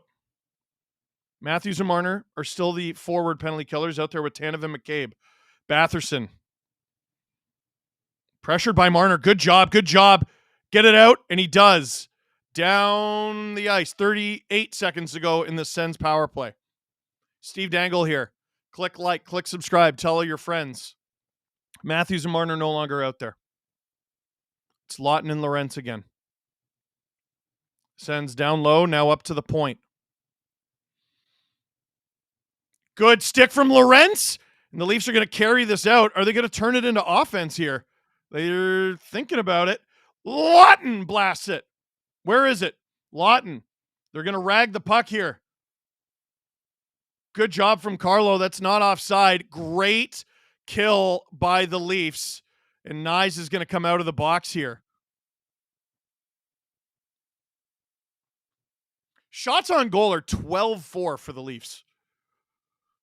It does feel like the Sens have had their chances, but you like that number.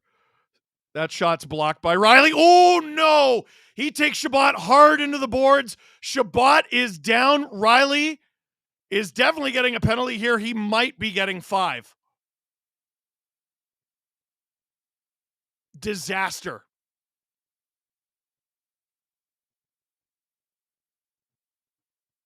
A minute 35 to go in the first period. Trainer out to see Chabot.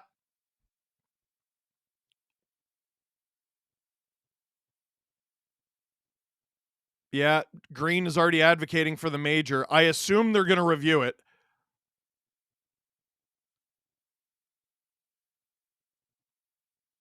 Well, yeah, no, they're going to do what they always do, which is call it a major and then review it, which is, I don't know, that's the right move, right? It's an important play in this game.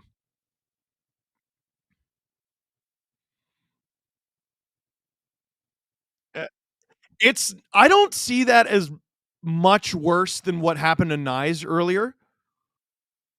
It's right in the back, but like so is what happened to Nyes. Yeah, Nyes went sideways because of Nyes. Yeah, but Nyes was protecting himself. Because he had time to. So they're going to announce it here. Minor penalty cross-check. Minute 35 to go in the first here. Leafs really playing with fire. To give up 2 power plays in the first period of a Game 5 elimination game is not good stuff. Chabot's on the Sens bench. Can't believe no Robertson at home Game 4, the auto goal. I would have played him. Name something the third line has done so far tonight. Other than, like, the Sens have 4 shots. How many of those were with that line on the ice? Matthews versus Giroux here in the faceoff dot. The Leafs, very key faceoff win. Tanev gets it all the way down the ice. Minute 25 to go in the first. That is the important clock here. It's not the power play clock because the period will be over, hopefully, before the penalty is. Sens at the point. It's Sanderson. Oh, boy. Tocchet stopped. Rebound. Oh, my goodness. How didn't the Sens bury that? Lorentz, under a minute to go, up the ice. Lawton, one-on-one with Sanderson. Lawton, what a move! Taken down! No call! I didn't think it was a call, to be honest, but I am upset nonetheless. Sends, ringing around the boards in the Leaf zone. Carlo, off the boards and out. 35 seconds to go in the first. Thank you for the gifted memberships, Diane. And thank Diane if you got gifted the memberships. Under 30 seconds. 25 seconds to go in the first period. Lawton's been so good on the penalty kill so far. Matthews, first on that puck. Leafs saying, yep. Blown offside.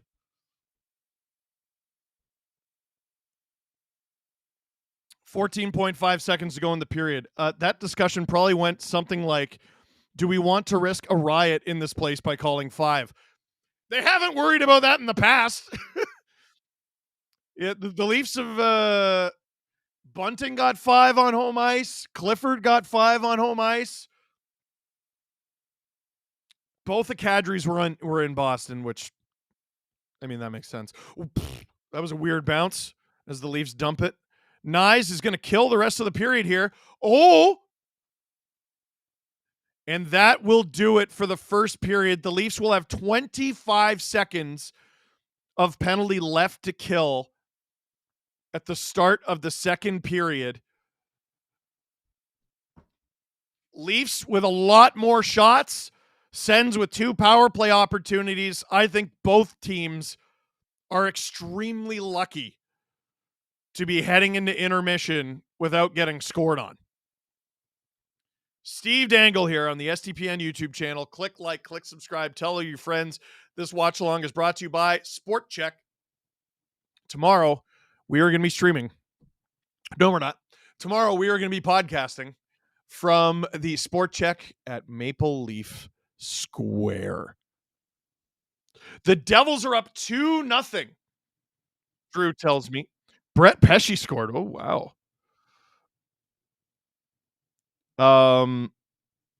The Devils are playing for their season tonight. Sheldon Keefe teams, when they might be eliminated, are very hard to beat. Sheldon Keefe teams, when they have a chance to clinch, it's tough. It's tough out there. Very interesting. Very interesting in that series. Robert Bett, someone should give Green a cookie and tell him to go away. Listen, I'd be asking for a major too if I was him. I don't think it'll surprise any of you that a Leaf fan doesn't think it was a major. I don't think it was a major. I don't think, like, is what Riley did to Shabbat worse than what Greg did to Nyes? I'd say yeah. Is it a major penalty versus a minor penalty worse? Oh, that's harsh. That's harsh. I don't think so. Listen, it's a penalty. It's a penalty. I am, like Drew said, I'm a little surprised they didn't call it 5 and review it. And they had the time to do it. They just didn't. I don't think they reviewed it. Oh, maybe they did. But usually they announce it and they go, it's 5 minutes. We're reviewing it. Yeah. Cassie, Steve missed my last super great stream so far. Did I? Is it just me or have this year's playoffs been extra nasty and brutal? No. You know what it is? We forget. Every year we forget. It's nasty out there. The first round is a hurricane. Everyone's still got energy. Steve Dangle here. Click like, click subscribe, tell your friends. Drew, what do you want to do here? We got a clip from... So we got a clip from the Steve Dangle podcast, me, Adam Wilde, and Jesse Blake, discussing Game 4. Should Zub have been suspended for the Tavares stuff? This is the first intermission. Second intermission, we're going to be doing trivia on the Spark app. I don't even know what that is, Steve. How do I find it? It's in the description of the stream you are watching. Just click it. We're going to have prizes. It's really competitive and a lot of fun. One thing quick before we go to the clip. Oh, my. Nope, never mind. Francois Labelle, hi, good luck. Thank you very much. Rate Tanev's play this series. I'm loving it so far. 11 out of 10. Michael Baldassi, you have in your possession the world's last butternut squash. Are you making risotto or ravioli? Ravioli. What are you doing? With that, let's go to a clip. Myself, Adam Wilde, and Jesse Blake discussing Game 4 from the Battle of Ontario live at the SportChek at Maple Leaf Square. Carries a 3-1 series lead onto home ice. Listen, their record sucks. It fucking stinks. It's very bad. In closeout games. But their home record this year during the regular season was good. It was very good. It's also 2-0 in the playoffs. So this is beautiful. You're going to get a concrete answer here. You might hate the next few days, in which case it might not be for you. But you might be rewarded with a Leafs win, in which case you were a silly goose. If they do lose Game 5, and they do you the courtesy of losing Game 6 and 7 as well, pull the chute. There you go. You know how the camera guy pulls his chute last? Yeah. You know, and they're right next to each other when they're skydiving. And there he is way up there. That's you. Pull the chute and glide to safety. Never watch another hockey game again, because this is not for you.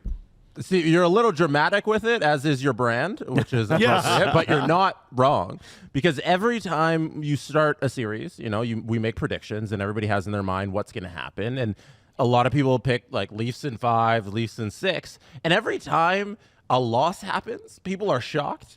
You know, like I picked this series Leafs in 5. I said 6. That means they got to lose a game, and you think they're going to lose 2 games. But then when the losses come around, people forget that you have to lose a couple games to win it in 6, or to win it in 5, or to win it in 7. But they see it seems like people are blown away that they didn't win all 4 games to then win the series in 6 games. There's been one ass kicking this series. You were on the right side of it. There have been 3 overtimes this series. You were on the right side of 2 of them. You're going. You have not lost a playoff game at home this year. Mm-hmm. There's a lot. I have a lot of thoughts on the actual game itself. Sure. But Steve, I wanted to bring up the losses, because you were talking about them yesterday. You're trying to remember all the closeout losses, all the 1-for-12 record. Okay, I can probably do all of them. Don't need to. Jonas Siegel in The Athletic put the chart on his article. Thank you, Joe. We have it here, Maddie, if you want to bring it up. That is the 1-for-12 the Leafs are from 2019 through to 2025 in closeout games. If you need it here, it's there too. Yep. They don't have the scores. They don't have the scores. I assume you remember every single one of these games vividly. Do you have the scores? No. Okay, Game 6 in 2019, I think, was a 6-4 loss at home. The Bruins scored a lot. Jake DeBrusk had a great game. 2019 Game 7, they lost 5-1. Tavares had the only goal. 2020 against Columbus, I think they got shut out 3-0. 2021, wasn't that game 4-1? It was terrible. They didn't show up at all. It was terrible. Their season was won coming back with 2 minutes down from a 3-goal lead or whatever it was, and they're winning that game. And they're like, okay, we did it.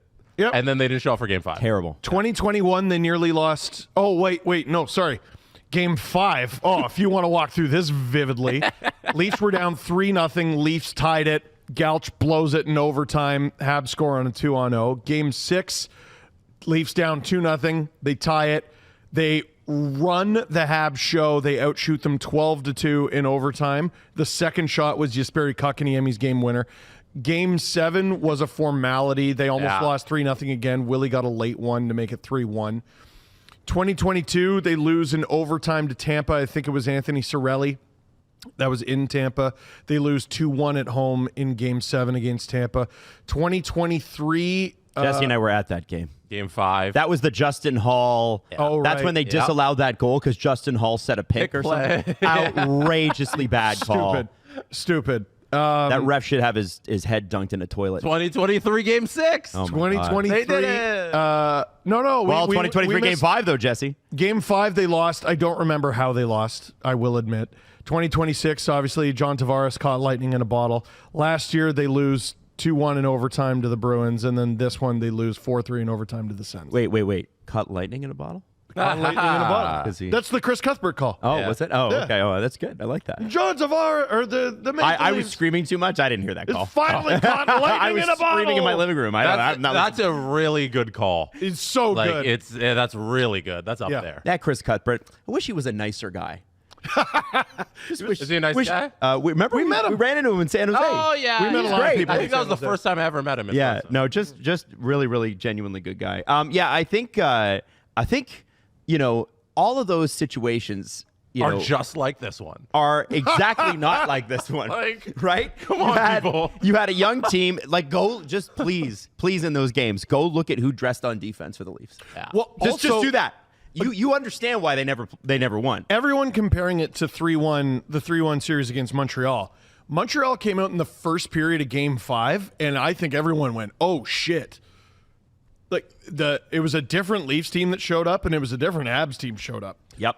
And even when it was 2-0 Sens, I didn't feel that way. It's a power play goal. Domi was dumb. Shorthanded goal. Give him credit. Tavares brings him within 1. Yep. And when he did that, I was like, they're tying it. Yep. You know what they did? They tied it. They tied it. Sens retook the lead. You know what the Leafs did again? They tied it. The Sens have shown no evidence in this series that they can hold on to a lead. None. And we're all apoplectic. And I'm not sure this is for you. I'm not sure. Let me run you through, guys. Yeah, the we're talking about the game. I do want to talk about the game, but I just want to talk about the predictions to support your points. Sure. Okay. So I'm looking at the SDPN bracket challenge. Okay, on Spark.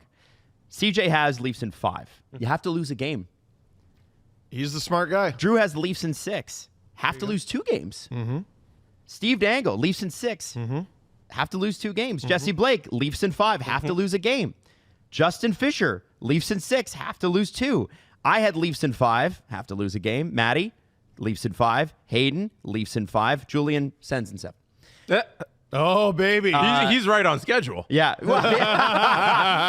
So my point, again, the whole picture here is that this is the way it goes, and you do lose games. And, I do ask Colorado. They've lost 2 games in their series. Do they think that they're out of it? They were down 2-1. Yeah, it's They crazy. can win it in 6. Yeah, it's crazy. Completely fine. New Jersey was down 2-0. Guess what they did? Won it in overtime. There was, after the Lightning beat the Panthers yesterday, there was only 1 series that was eligible for a sweep.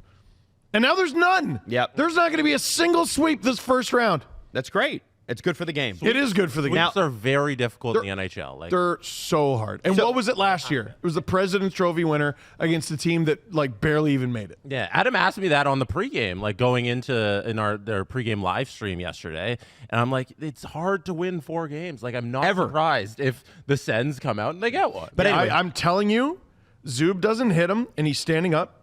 Series is done. And that's what we're talking about today. But again, ifs and buts. so you guys think this will be at least some sort of fine? I think it ought to. I mean, okay, what Artem Zub did to John Tavares was slightly worse than what Nick Cousins did to Anthony Stolarz. Look, Come on. And it doesn't need to be malicious intent, but he where can anyone find the puck? I think it's where Allmark is looking, which is not at John Tavares. yeah. It's not on the screen. Yeah. Oh man, he gets him right in the jaw. At like the very least, it's interference. Yes. Yes. Yes. 2 minutes for Exactly. interference. And the refs are all right there. They all see it. I don't know if they saw it or not, because I think they'd call interference if they did. But Yes. either way, they didn't do their job well. If they saw it or they didn't see it, you screwed up, because whether it's to the head or not, I don't care about those semantics. Give them 2 minutes for interference. Can we get the Maddie mic? Because the Mad Dog wants to chime What's up, in. dog? Steve said this a while ago about the Darnell Nurse hit. And what are you doing? Bring your mic up. My mic is up. I'm talking. No, closer to your face. Closer to my face. There you That. go. Oh, wow. That is a difference. No, I was just saying, it's like you say, Steve. He looks like a night owl here. A night owl? The owl. Oh, God. The way his yeah, head you're is. Right. Yeah, it's complete. You remember he said that a while ago? Like the owl look? I forgot about that. Yeah, Snaps dude, his neck to the sun. Yeah. Nurse missing as little time as he did. Did he miss any time? Maybe Yeah, a couple he games? missed a couple games. Yeah. Dude, I thought it reminds me of that. That's why I just wanted to say you're saying. Thank you for bringing that up. I forgot about that. His head flips around. It's funny on account of he's fine. Like, Nurse, I mean. Tavares, like Nylander and Berube are like, he's fine. He'll play game 5. And I'm like, well, he played that game. Thanks, Doc. But he was in the game. Someone was like, what if John Tavares has his Paul Correa moment and wins this game? Mm-hmm. And I was like, okay, it's 2025. I think we need to stop glorifying that moment. Like, that was. I don't remember that. It's where he basically got decked by Suter, was it? And no, Scott Stevens. Oh, it was Stevens, because there was another one where Suter decked him, but he was out for a while after that. Yeah, Scott Stevens, and then he came back in and he scored, and he said in interviews since that he doesn't remember. It wrecked his career. Like, he kept playing for years after that, but he was never the same. No, that's awful. What the hell are we doing? Yeah, well, that's why we don't want to glorify that moment. It's not a great moment. But I look at this and I go, okay, fine. Leafs get the 4-minute penalty, Sens kill it off, and that gives them a boost, right? It gives anybody a boost. The goal that goes in is, to me, just a full credit to Jake Sanderson for the extra effort. He could have. It's a dart. He could have let that puck just go offside, circled back, tried to break, but he would not let it happen. It's that extra effort, that extra reach, and then he just flutters it on the net. I think Stollers does not see that. No, I think Carlo took his eyes away. I know we made fun of the saying, but you would like a save there. Mm-hmm. But it's a perfect shot and he doesn't see it. It's a bad combo. And so we move on to game 5. Yeah, exactly. Leafs were the better team overtime. They were the better team third period. They erased a 2-0 deficit. The Sens, once again, couldn't hold on to a lead for more than 7 minutes. Yep. You should win this game. You should win game 5.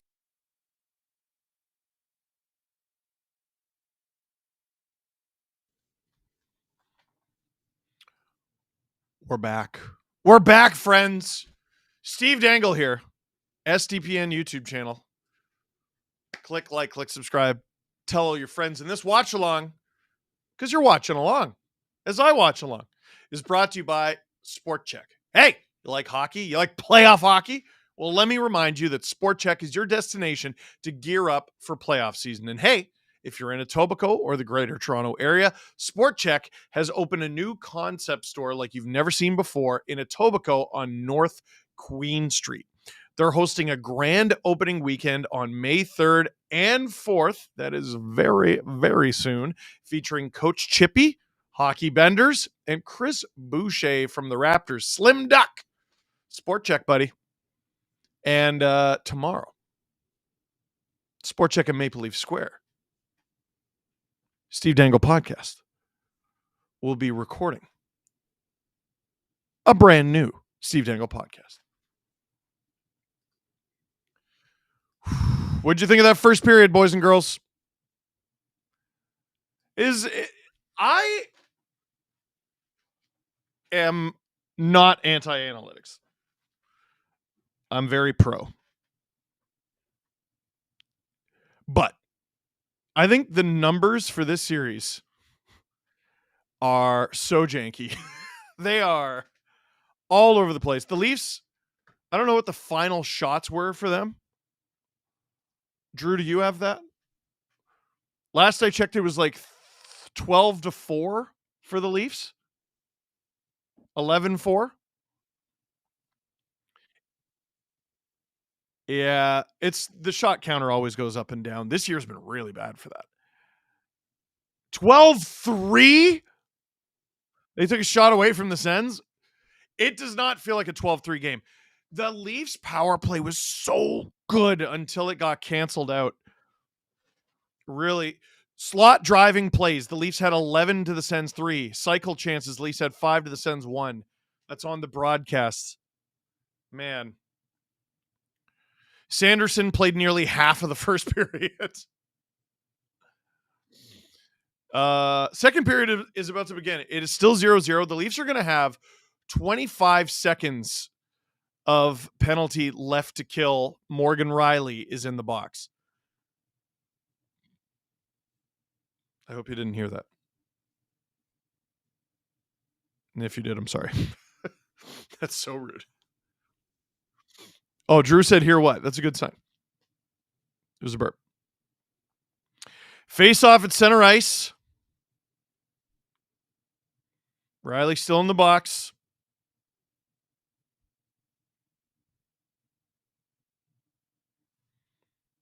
Matthews and Marner out there for the Leafs. Matthews wins it. Tanev collects it. He'll dump it down the ice, and that is a crucial win. Sanderson with it. He's going to look to break in, and he does. He's going to the net.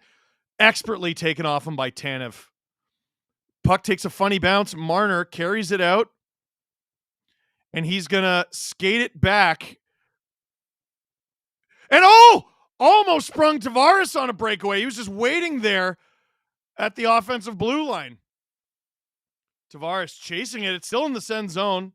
They finally get rid of it. Stützle hands it off to Pinto. Shot gobbled up by Stolarz. 19-19 left in the second.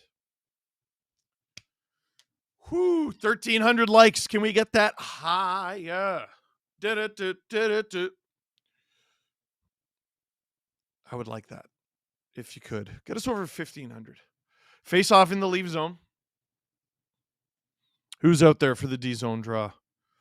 My guess is fourth line. It is Tavares. That's true. They weren't out there very long. Tavares wins it. Nylander has had legs tonight. He hasn't always looked the greatest in this series. He's made some incredible plays. He's got some points, but I think he's having a pretty good game. Sens have it in the neutral zone. Almost onto the stick of Pinto, but not quite. Nylander gets rid of it. Matthews, 2-on-1, shoots, doesn't score. He had Nyes with him. Sens go the other way. And they just get it deep. Carlo to Riley, Riley to Carlo. Out of the reach of Carlo. Leafs get it down the ice, but Sanderson collects. Here come the Sens now. Oh, Brady Tkachuk fell over Brady Tkachuk. Can the Leafs clear the zone? They cannot. Tkachuk with it behind the Leafs net. Centers it. Doesn't quite work. Matthews with it. He's got jump. Took a puck to the hand in the first period, and he iced his hand. Didn't look very comfortable. Tanev in his own end. Drops it for McCabe. McCabe to Lawton. Lawton's looked excellent tonight. Takes it through the neutral zone. Gets picked off by the Sens. A little bit of neutral zone battle here. Oh, McCabe. 2-on-1 for the Sens. Great play by Tanev. God, I love this guy. McCabe now going up the ice. He gains the Sens zone. To Lawton. In front for Yarncroke. Yarncroke. Oh, he couldn't get it behind him. This fourth line. It's one of Craig Berube's greater creations. Hey, Cassie, 20 gifted memberships. Thank you very much. Domi's shot is blocked. Let's get a Cassie clan going in the chat. Leafs, pretty good start to the second period here. And they're limiting the not so good stuff. McMahon doing good work in the offensive zone, digging for it. He's got Pacioretty with him. If Pacioretty can... Oh, Carlo jumps up instead. Out of the reach of McMahon, though. Sends cycling it. McMahon creates a turnover. Nylander! Sens are hanging on here. Hey, Steve, been watching you since the beginning. Met you during the Leaf Space days with Monica with a K. Very proud of you for betting on yourself. Thank you. That means a lot. Holmberg misses that high and wide. And now here comes Ridley Grigg. He's got Tanev on him.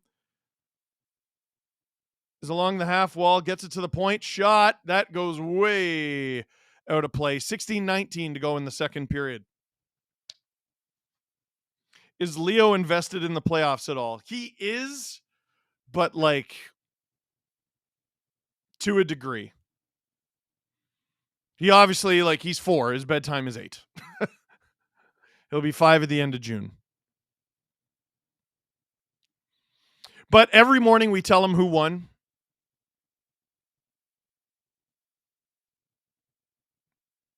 Face-off is in the Leaf zone. Matthews. Sens have it at the point. They put it on. They score! The Ottawa Senators get the first goal of this game. Thomas Chabot looked like it deflected off something, but it's 1-0 Sens on just their fourth or fifth shot on goal. Leafs out shooting the Sens into oblivion, and it doesn't matter. The Sens have the 1-0 lead. Matthews lost the draw there. Chabot floats it on. That might not have hit anyone. It might have hit Matthews. Oh, boy.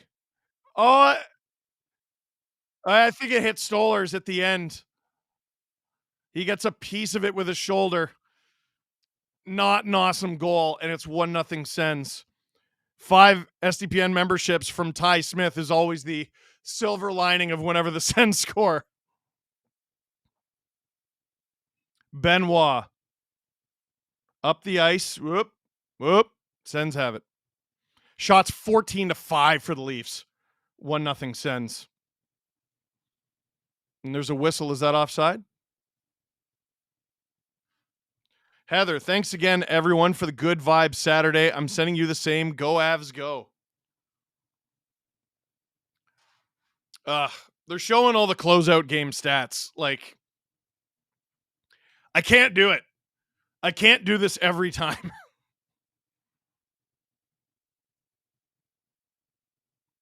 Face off just outside the Leaf zone. Sens win it. Montempallo flubs it.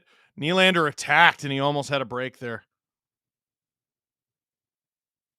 Dumped by the Sens. Stolarz out of his net to play it, but he missed it. Stützle gets it. Montempallo. That's blocked. And Nylander! Almost a breakaway. Puck taken off him by Clevin. Nylander looks really good tonight. It's behind the Leafs net. Benoit hard around. Intercepted by, that looks like Claude Giroux. Stützle. Stripped. Holmberg has it in the neutral zone. To Ekman Larson, who dumps it. Habs are here. Welcome to SDP VIP. Puck in front. Leafs hold the zone. Nope, they don't. 15:06 to go in the second.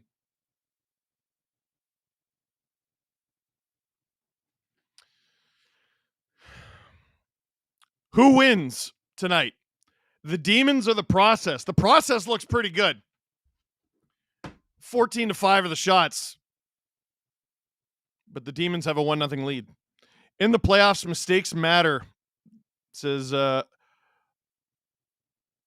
Bruce. Face off just outside the Sens zone.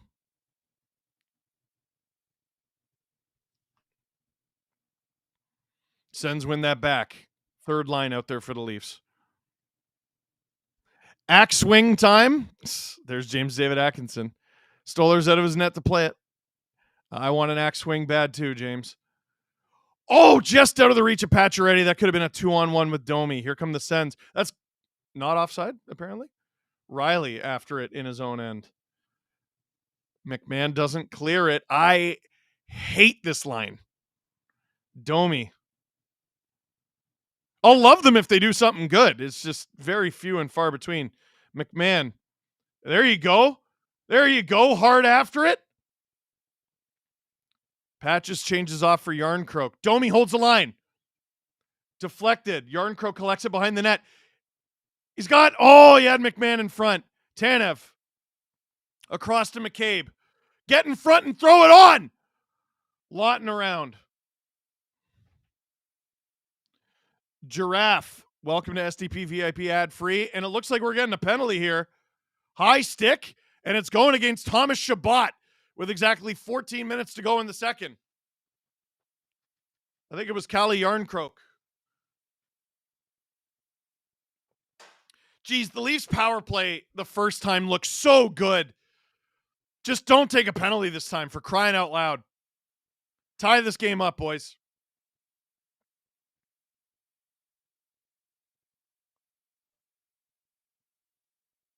Yeah, but does he hit him in the face with the stick? He hits him with the shaft. It is a penalty you often don't see called in games like this, Drew. I will agree with that. But got to even it up. It's the playoffs. Got to even it up. I'm almost positive there won't be a penalty after this. Leafs 0 for 1. They had 5 shots, and it was half of a power play. Matthews to Marner on. Tavares! Stop by Allmark. Nylander. Come on, Nyes. Do your thing. Do your thing, buddy. Do your thing. He's at the side of the net. Willie. Marner. Oh, the Leafs got the Sens collapsed. Marner behind the Sens net. Nylander's at the point now. Nylander to Marner. Marner. Nylander. Loses it a little. Gets it back. Tavares. Marner can't hold the zone. Good play again from the very impressive Shane Pinto. You got to get some shots here. Tavares is hit hard, and the Sens clear it. Down 1-0, boys. Plays blown dead because of a high stick, but not the penalty kind. First unit's coming off the ice? Ah.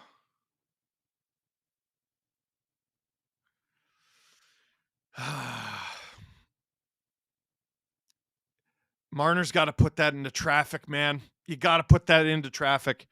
Mike Martell, I'm curious how many other lifelong Sabres fans default to the Leafs in the playoffs. Let's go. Probably not a lot, man. Appreciate it. So face off in the Leafs zone. The Leafs win it. Domi has it behind the Leafs net. Ekman Larsson's out there, so it's 2D. Wonder if the Leafs change at all. Ekman Larsson. McMahon gains the zone. Sens are going to strip him and get rid of the puck. Leafs have it in their own zone. 45 seconds to go in this power play. Leafs down 1-0 here. I'm Steve Dangle. Click like, click subscribe. Tell all your friends. STPN YouTube channel is the place to be. Here come the Leafs with speed. McMahon hard around to Riley. It's just the third line and Riley with OEL. Oh, Leafs have it in front. Shoot that! Riley can't get the pass through. Here come the Sens. 20 seconds to go. Domi laying a hit on Sanderson. That kid's great, man. Zub. Sens get rid of it. Not an awesome power play. Tanev's going to skate it up the ice. Try to beat Shabbat out of the box. Lorentz shot is blocked. Lawton.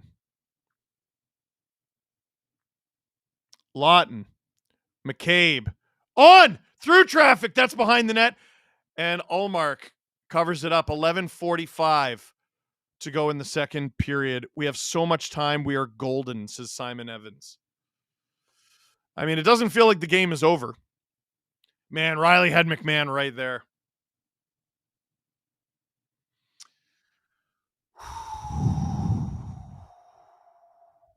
Steve Dangle here. STPN YouTube channel. Click like, click subscribe. Tell all your friends. This watch along is brought to you by SportChek. Tomorrow, right around noon, we're going to be recording the Steve Dangle podcast at the SportChek in Maple Leaf Square. You like hockey? You like playoff hockey? Let me remind you that SportChek is your destination to gear up for playoff season. And hey, if you're in Etobicoke or the Greater Toronto area, SportChek has opened a new concept store like you've never seen before in Etobicoke on North Queen Street. They're hosting a grand opening weekend on May 3rd and 4th. Go look at your calendar.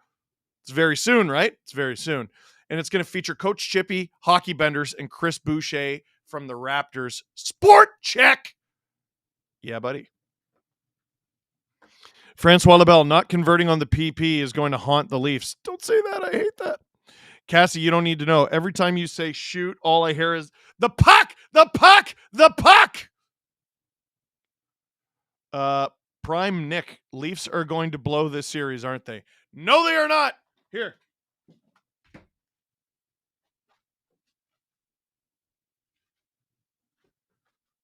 The puck! The puck! The puck! It's important to note.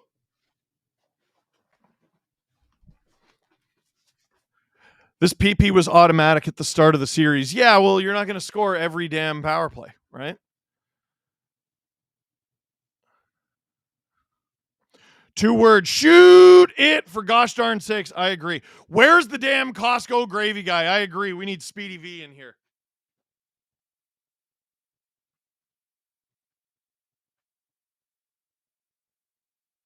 Carrot muffin of good luck. I had banana ice cream. That's a throwback. We don't have any carrot muffins right now. Face off in the send zone. Tavares to take the draw. I'm sorry, but Nylander seems to be off. What? I get he's great when he does spinny stuff. It works, but it isn't working and causes constant loss of zone possession. Keep it simple, play hard, and shoot the puck and go to the net. I agree. Sends with it in their own zone. There's Willie. There he is in front. Can't find Tavares. Here come the Sens with speed 2-on-2. Oh, batted away. Was that Carlo? I think it was Carlo. Here come the Sens 2-on-2 again. Grigg on. Stopped by Stolarz. Sanderson holds the zone. Grigg with it behind the Leafs net. Carlo is going to take him into the boards. Watch the hold. What are you thinking? Grigg with it. Sanderson. Hounded by Nylander. Good job there with the block. Pinto collects it. And the Sens lose the zone. Leafs will try to get a change in here. Brady Tkachuk is out there. Sens gain the zone. OEL. To Marner. Well, I don't know what that pass was. Turns it over. Nyes, Marner with it behind his own net. Can't have 2 D-men with more goals than 34, 16, 88. You ain't wrong. And the top line ices the puck. Leo is 5? No, not quite. It's been 5 years since the miracle birth of your son. 5 years since the Columbus series. I'm getting old. Now, the Columbus series, like that was August, man. Like, we're not there yet. It's still April. It's the end of April, but it's April. Don't wish the time away. Face off in the Leaf zone. 10:29 to go in the second period. Leafs haven't had a shot for a while. It's 14-7. Sens win that clean. Shot is blocked. Dylan Cousins. Perron being hounded.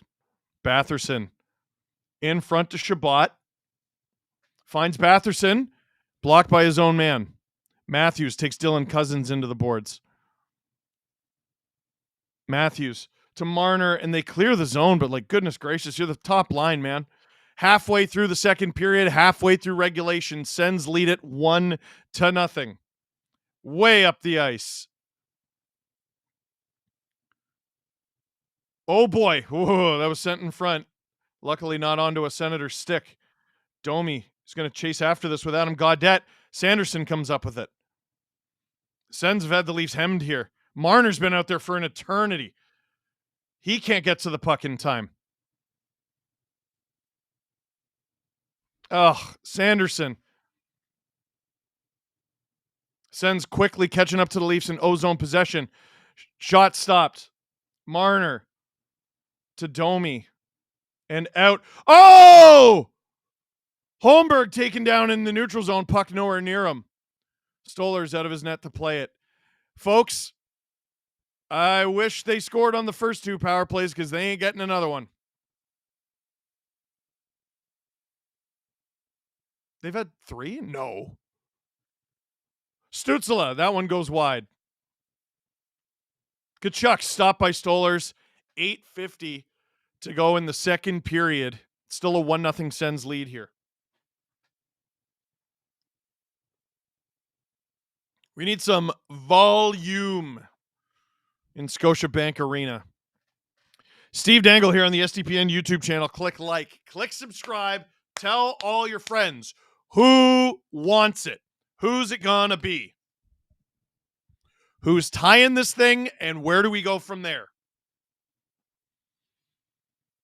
I think, like, right before that goal, the Leafs are playing pretty well. And their play is not getting better, it's getting worse.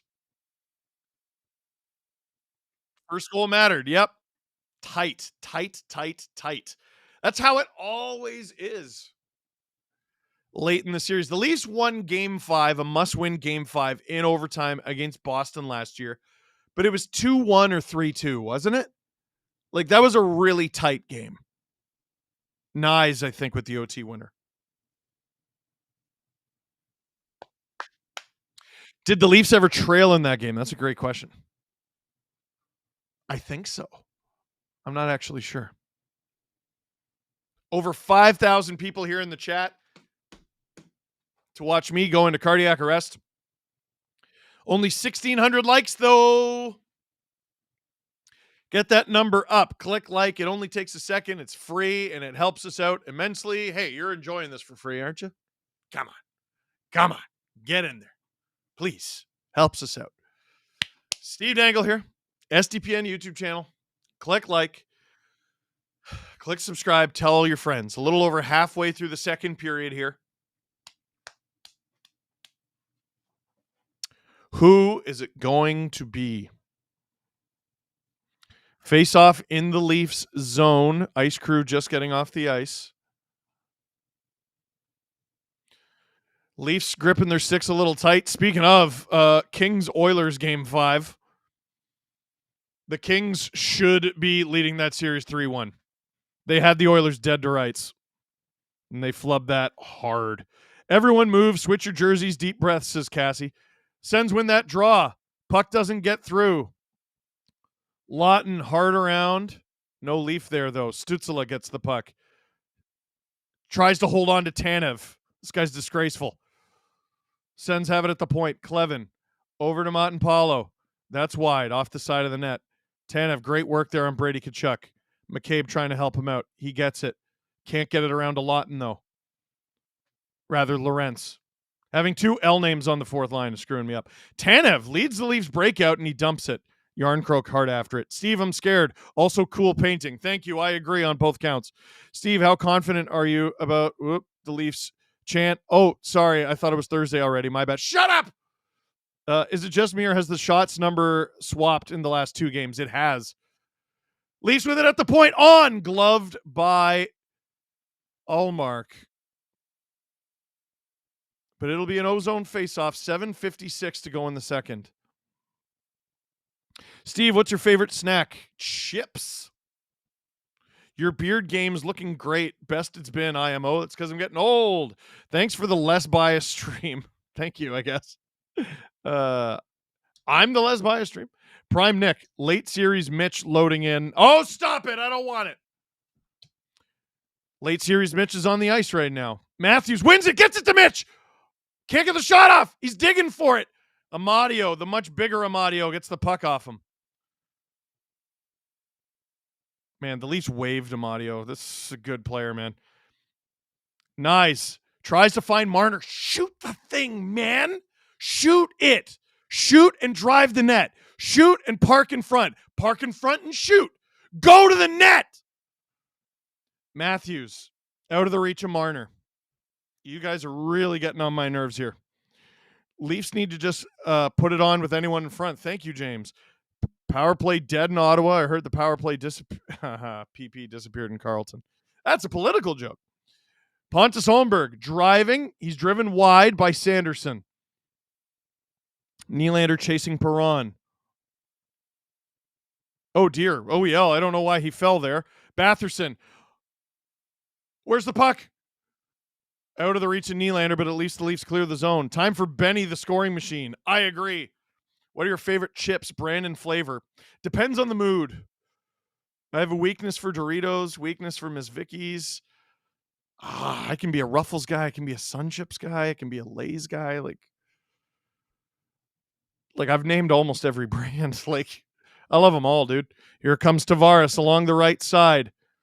Nice move there on Sanderson. Shovels it in front. Willie can't get the shot off. Sends airmail it. Gaudette after it. McCabe gets it to Tanev and out. Patient play there. Pacioretty. Leafs want interference there. They're not going to get it.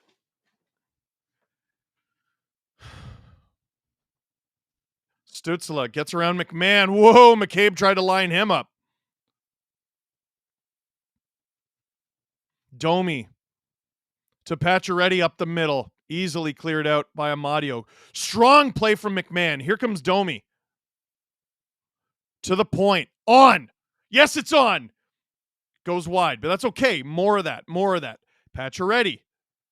Dude, you got Max Pacioretty for a reason. He's going to the net. Put it on, Riley. Domi. On. That's wide. Hawkins cheesy, says Justin Fisher. Oh, my God, elite. McMahon takes Clevin down. My bad, guys. Lucky jersey wasn't on. Stand by. Thank you, Christopher.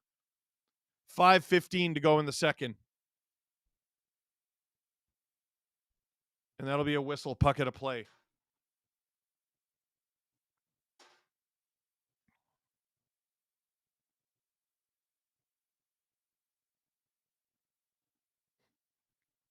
My brother-in-law is chirping me for my chip addiction. I love chips, dude.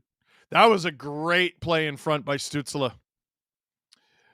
Hasn't Red won enough in Ontario in the last day, says James David Atkinson. I know you're from the UK, and that is a nuanced joke. That is a nuanced Canadian joke. Miss Vicky, pepper and lime, enough said. Oh, man. The what is it, cheddar jalapeno? Or is it just jalapeno? Those are lethal. Steve will eat any chip, especially if they sponsor. Andrew, correct. Steve Dangle here. SDPN YouTube channel. Click like, click subscribe, tell all your friends. Thank you for helping us get to 2,000 likes on the stream. We love that. Big party in the chat. Big party in the chat for that. Next milestone is 2,500.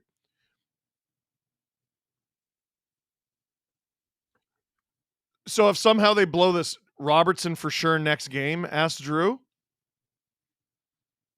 I don't think you can go with the same lineup. It's either got to be Robertson or Kampf. I don't think you can go with the same lineup. Costco Gravy, does this work? No, it has to be Speedy V. Tristan Bongo, need the stars to be stars, not just good. Couldn't agree more. I wouldn't even say they're having a bad game, but that's you're not paid not bad money. You're paid elite money. This is what you're needed for. Buddy Porter, what do these players have in common? Bergeron, Johansson times 2, DeBrusque, Werenski, Perry, Paul, Pasternak. Pretty sure they're all guys who have beaten the Leafs in a playoff series. Are they guys who led their team in scoring in series against the Leafs? Johansson times 2 is tripping me up. Sad Browns fan. The Leafs are falling off faster than the Canadian NDP.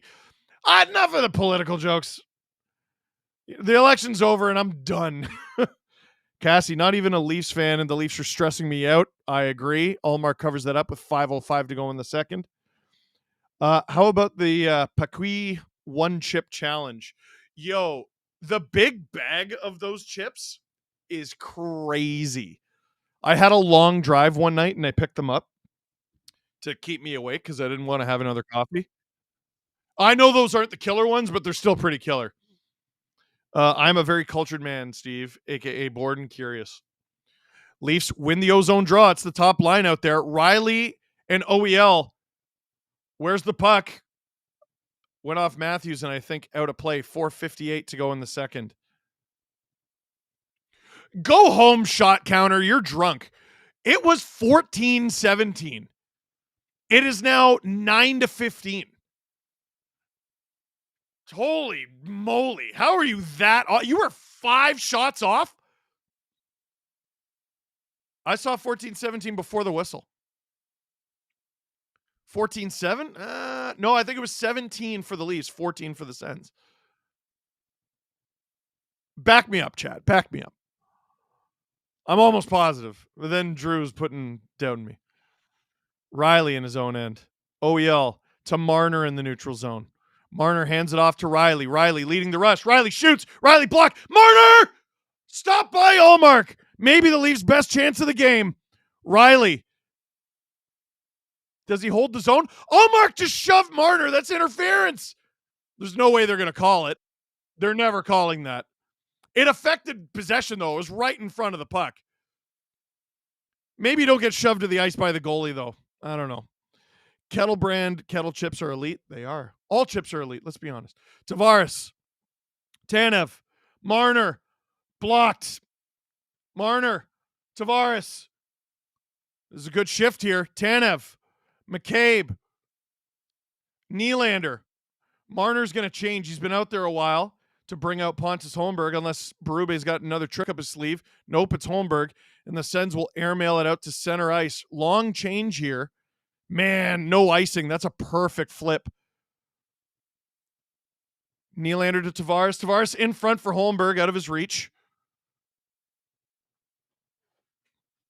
OEL. Benoit. Dumps it. They need a win for my Stars Leafs final series. I will take it. Drew will not.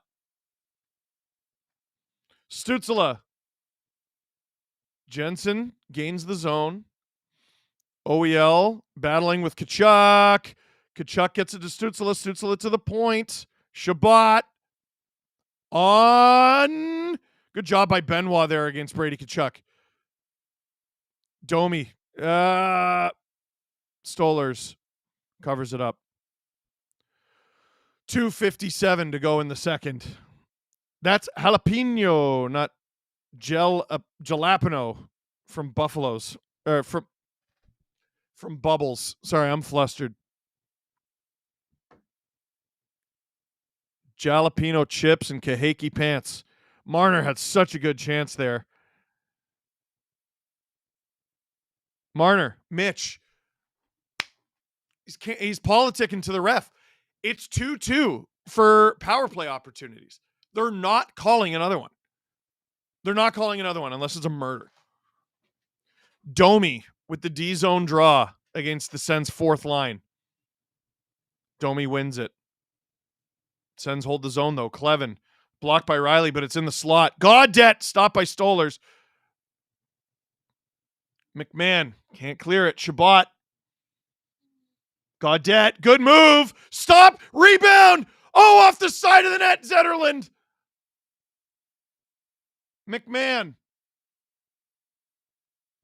Domi tries to get it to Pacioretty. Doesn't work. No icing, though. Pacioretty keeps it alive. Pacioretty in front. Oh, just out of the reach of Lawton Lorentz. Ottawa dumps it into the Leaf zone, right on to Stolers. Stolers hard up the ice. Who does he see? He sees Lorentz. He's got Yardencroke. Lorentz, shoot it. Oh, he's taken down. How is that not a call? Oh, you got to shoot that. The Sens wide. He might have lost an edge. Oh, my gosh. Leafs have had chances here, buddy. Hand pass there. 1:48 to go in the second. The Leafs have had so many almost goal moments from dudes who never score in these games. Matt Fratton in 2013. Connor Dewar last year. Ilya Mikheyev had the Leafs' best chances of 2021. And now Steven Lorentz can't get it done there. Oh, what a move on Jensen. No, he's tripped. He's tripped, but I told you they're not calling it. So act accordingly. They're not calling it. OEL in his own end. Risky pass, but it works. Gets it to Nyes. Nyes cutting through the Sens. Driving the net. Gobbled up by the other one. Ullmark with 1:34 to go in the second. Paycheck on an Ottawa win. I'm 0 for 15 on my bet, says Christopher. Do not do that. We want Austin, Mitch, and Willie to turn it on and go full McDavid, McKinnon, Draisaitl, and single-handedly take this game. I would like that too. Who the hell let the witch doctor into the arena? Austin Alexander and Coach Chippy were just on the broadcast. There was a moment, I think, in Game 3 where the ref had a chat with Tkachuk, and since then he's running around less and much effective. I agree. The Hurricanes just tied it at 3. 5 minutes into the second. Wow. The Devils were up 3-0 in a game where they could be sent packing. Wow. 1:27 to go in the second. This is going to be a face-off in the Sens zone. Me here says Lorentz will score the winner. Let's get the tying goal first. I'm sorry to say this, although, here, I'm going to have to get back to it. Offensive zone draw. Willie can't win it. It's Willie out there with Austin and Mitch. McCabe holds the zone. Mitch behind the net. Matthews covered up by Ullmark. Let's see if they go back with it. Minute 17 to go in the second. Ullmark is getting a shutout, isn't he? No, he isn't. Shutout. They aren't calling it till they do against the Leafs. Don't speak that into existence. I'm sorry to say this, although it's not over. I think the Leafs could still win. I don't see a change in playoff Leafs. Stop it. Totally different team. Totally different roster. Different coach. Different nearly everything. Offensive zone draw. Willie to take it. He's got Matthews and Marner with him. Looks like OEL and McCabe are the D-men. Sens win that draw. Sens can't clear it. Marner kicks it behind the Sens net. Willie holds on to the zone. Gets it over to Mitch. Mitch! Around the boards. Willie. Matthews in front. Willie. It's chipped away from Marner. Matthews knocked to the ice. 45 seconds to go in the second. Matthews being chased by Pinto. Matthews up the ice. Marner to McCabe leading the rush. You have Matthews in front. What are you doing? Nylander shoots it through traffic. That goes through. More of that, though. McCabe. Marner in front. And that's deflected out of play by Artem Zub. 29.1 seconds to go in the second. That's an okay shift. That's okay. Stevie thought he was on a shootout attempt there. Oh, Lorentz? I know. But the core four. I know the core four. Well, one of them scored a damn series-winning goal. The Canes scored 3 goals in 3 minutes to tie it against New Jersey. Sheldon. Canes 3 goals on 3 shots in the second, says Cassie. Ozone draw. Tavares wins it. He's out there with Domi and Nyes. Berube blender. Tavares can't get it in front. Nyes, there's 20 seconds left. Nyes. Riley out there with Tanev. Riley in front. Can't get a deflection.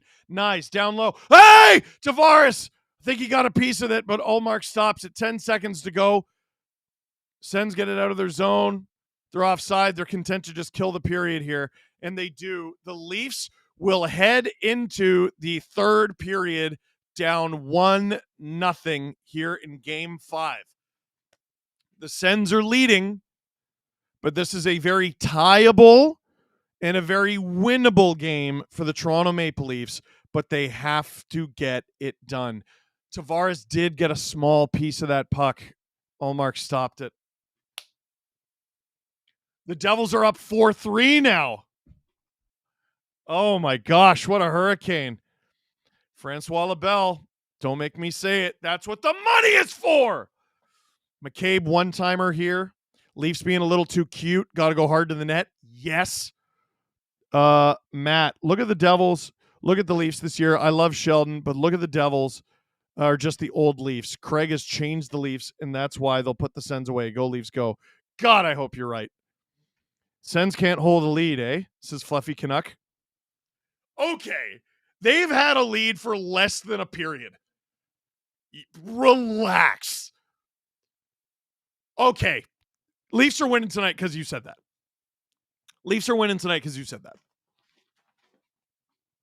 Line in the sand. I'm calling it.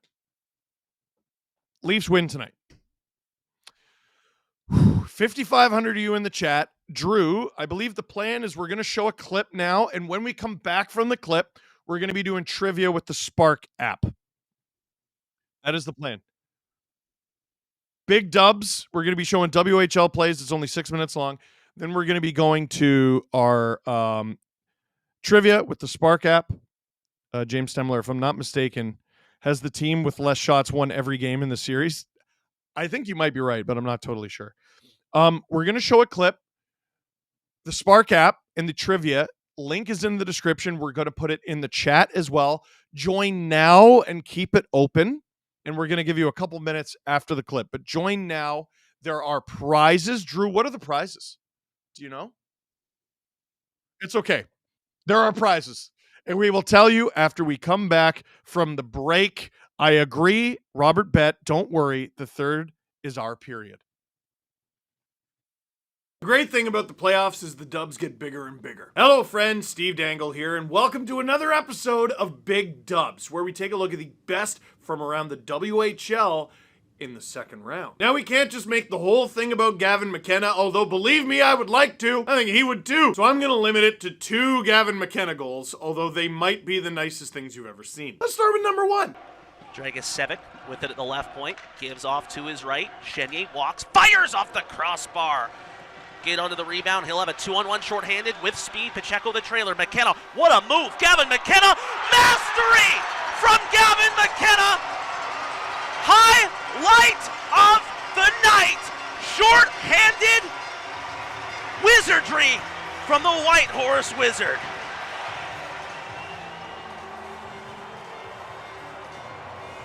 What was that? Playing against Gavin McKenna has to suck so much. You can imagine you're at the other end. The puck was just over there.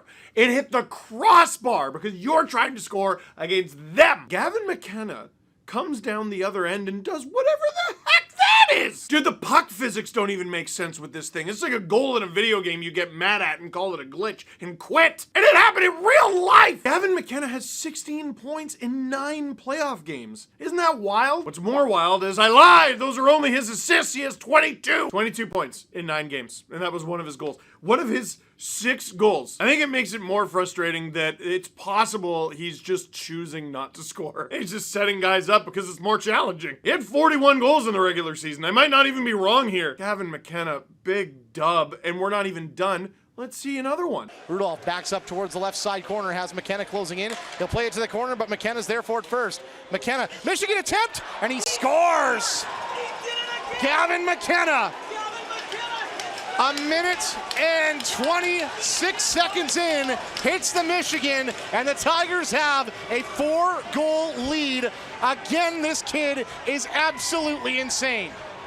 I've never in my life, dude. Sorry, I'm supposed to say big dub. Okay, first of all, this dude is just casually ripping Michigans in a playoff game. Second of all, I have never seen a hockey player at any level, score a goal so nasty that you could hear both the home and visiting broadcast crew at the same time. Show it again and listen closely. Rudolph backs up towards the left side corner, has McKenna closing in. He'll play it to the corner, but McKenna's there for it first. McKenna, Michigan attempt, and he scores! Gavin McKenna! A minute and 26 seconds in, hits the Michigan. Everyone is screaming at the top of their lungs, including me. Also, what do you mean he did it again? Did he say he did it again? Again? If every goal this season was like that, I would believe you. I would believe just about any lore about Gavin McKenna. He's like Chuck Norris. Gavin McKenna and the Medicine Hat Tigers, 4 big dubs because they sweep and move on to the 3rd round. So that was the Medicine Hat Tigers versus the Prince Albert Raiders. Moving on to the Spokane Chiefs taking on the Victoria Royals. Now, previously mentioned Gavin McKenna, he had 41 goals. He was one of the WHL's top goal scorers. Well, Shea Van Olm of the Spokane Chiefs was the WHL's top goal scorer from the regular season, and he's continued to produce in the playoffs. Check this out. Crystal looking. Back for Van Olm. Van Olm coming up. Toe drags, comes free. Gets out front. Van Olm shoots and scores! Shea Van Olm to the backhand. And the Chiefs had tied this game at 1 with 11:17 left in the first. Shea Van Olm with a nice toe drag move in the middle of the ice. Golly! That's a big dub. Shea Van Olm has 9 goals in 11 games in these playoffs. 21 points. If you can believe it, Shea Van Olm is committed to Penn State next year, does not have an NHL contract. And I'm going to throw that under the category of yet. Van Olm's Spokane Chiefs win the series against the Victoria Royals 4-2. Let's move on to the Portland Winterhawks taking on the Everett Silvertips. This series is wild. And here's a name you're going to want to remember. Andre Stebatak. 17-year-old goalie in net for Portland. Doesn't even turn 18 until July. Check out this handiwork from the kid. We'll try again, rather. Now they loaded high. Jamison left on the forehand. A wrist shot. Chance shot. Oh, my! Andre Stebatak, are you kidding me? There was a wide open net. Everett thought for sure they had that one tied, and Andrei Stepatek, the team's best penalty killer, makes the save of the series. Oh my, what an unbelievable left pad save. Big dub. Andrei Stepatek kicks the puck, like just gets a little bit of it, kicks it off the post. That is an unbelievable save and one worth showing you, but I'm using it as a jumping off point to talk about this kid because he's been unbelievable. The Everett Silvertips, who Stepatek and the Portland Winterhawks were playing in this series, were the regular season champions. Stepatek faced 40 or more shots in 4 games. Trivia time, baby. Let's get it done. Let's do it. Let's go. Let's go. Let's go. Oh, the grand prize is an Austin Matthews McFarlane figure, and it's one of the new Eens. If you're Scottish, one of the new Eens. It's also one of the new ones. The grand prize is an Austin Matthews McFarlane figure, but everyone else who participates in this trivia gets 15% off at the SDPN shop. We have some real good stuff in that store, man. 15% off. I take that. Do you take that? You should. You should. How much time you want to give them before we start? We're okay.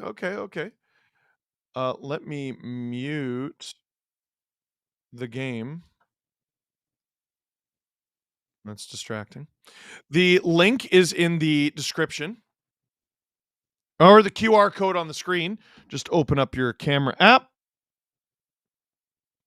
Hey, while we're waiting, Drew, where did you get that stat that you sent? So it's from Twitter.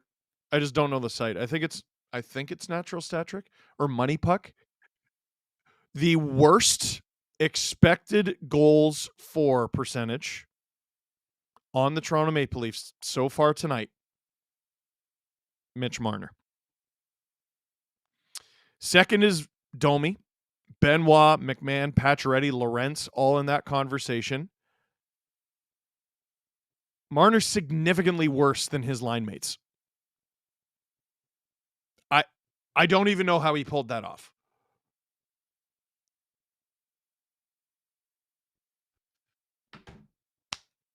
But he's going to have a big third period. He probably had their best chance of the second. That stat might not include that chance because I have a hard time believing after that chance that Marner's the worst player on the ice. I doubt it. Let's start trivia in 5, 4, 3, 2, 1. We are ready to go. What's the name of the trophy awarded to the NHL's top goaltender? A. Vezina, B. Norris, C. Hart, D. Lady Byng. It's named after the Chicoutimi cucumber himself. That's in my notes. I believe it was it Hayden Mathewson and Robert Malloy worked on this one. It is George Vezina. 97% of you got it. Next, please. Which goaltender posted the best goals against average in the 24-25 NHL season, minimum of 25 games played? A. Stolarz, B. Hellebuck, C. Kemper, D. Vasilevskiy. The answer is exactly 2 goals against average. The answer is Connor Hellebuck. Ooh, only 52% of you got it. It tripped me up too. While Stolarz led the league in save percentage, Hellebuck had the better goals against average. Tricky. Now, I got in trivia the other night, I got 2 wrong. I still finished 10th. So if you get 1 wrong, don't just bail. Let's go on to question 3. How many goalies have scored a goal in the NHL playoffs? A1, B2, C3, D4. I just looked at the answer. I did not know what the answer was. Martin Brodeur did it. Ron Hextall did it. And that's it. The answer is B, 2. Again, 52% of you got it. Terry leading the way. Dylan has dropped to third. Let's go on to number 4, the halfway mark. Which NHL goaltender holds the all-time record for most playoff games won? A, Marc-Andre Fleury. B, Martin Brodeur. C, Grant Fuhr. D, Patrick Waugh. If you read Hockey Rants and Raves, you would know. From 1984 to 2003, Patrick Waugh racked up 151 playoff wins. Martin Brodeur trails in second by a whopping 38 games with 131 playoff wins. That is unbelievable. 32% of you got that, which means 68% of you got it wrong. Well, Drew's going, who picks Brodeur over Waugh? He dwarfs everyone in regular season, but playoffs, it's Waugh.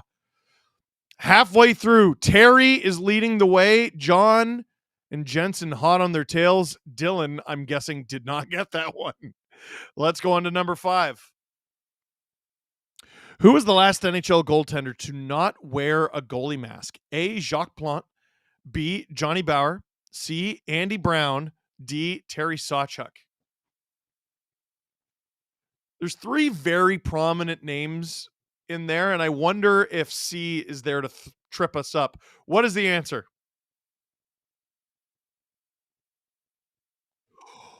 Only 15% of you got Andy Brown. Jensen moves into first, and John is right there. So is Leaf. Oh, baby.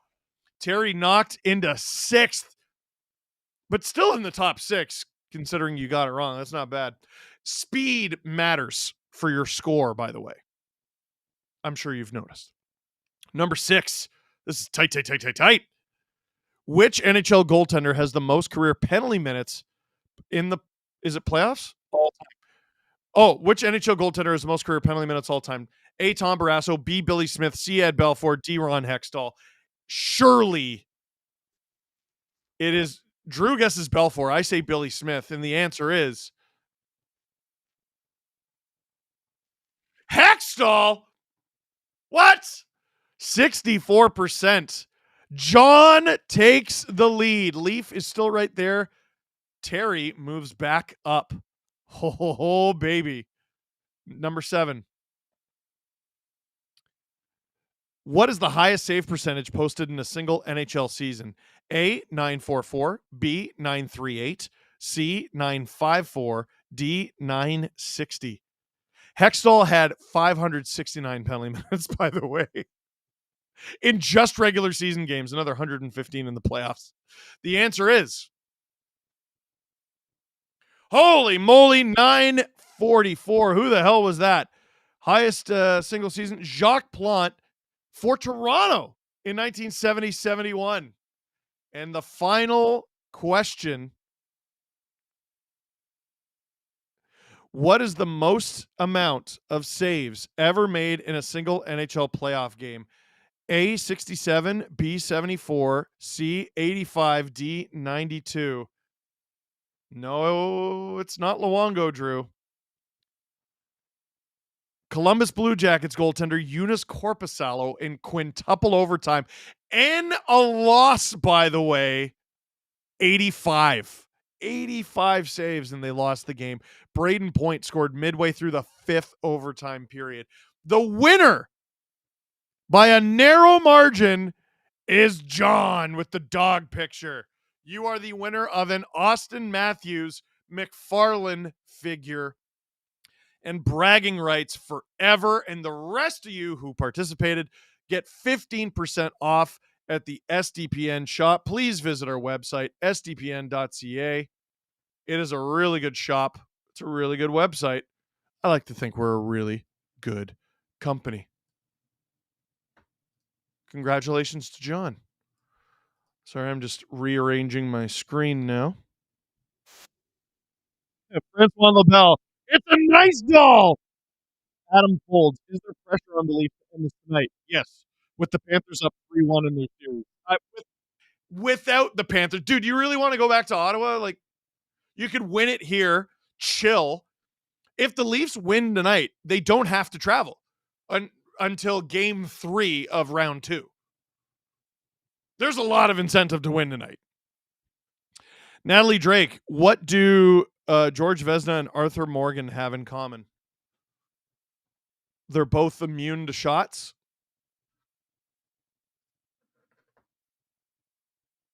I'm going to go with that. Leaf, I was perfect until the last 2 questions. I'll take 6, but damn it, I wanted the figurine. It gets you. It gets you. You're like, oh, I'm going to try this fun little trivia thing. And it takes like 3-4 questions to develop just a bloodlust. You want to win. You want to win bad. I did not mention that, Drew. The Hurricanes tied it 4-4 in their elimination game against the New Jersey Devils, and we're going to file that one under Oh Baby. It's TB. They both died from TB, says Natalie Drake.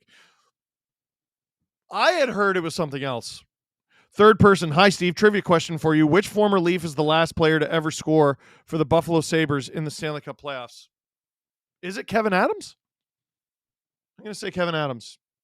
Former Leaf, former Sabre. It's him or Adam Mayer. Puck is dropped for the third period. Shots are 18-12 for the Leafs. Puck goes out of play. Score is 1-0 Senators. Leafs lead this series 3-1. They win tonight. They move on. They lose. Oh, buddy, we're going to be back in Ottawa on Thursday. Darth Quater, start the period with Wool to shake up the team? No. Stolers and Wool are not going to score for you. Face off at center ice again. Leafs win it. Riley off the boards. Into the send zone. It's not icing, though. Clevin gets it to Greg. Back to Clevin. Out of his reach, Montempallo is going to be crunched. Pinto can't get it deep, and he was mad about it. Riley up the ice. Finds Lorentz. Knocked off his stick. Here comes David Perron. Into the glove of Stolars, who holds onto it for a faceoff. Francois Labelle, funny fact, my neighbor plays in a garage league. He's a goalie, and his last name is Vezina. That's sick. Please tell me he plays with a Vezina jersey. That's so sick.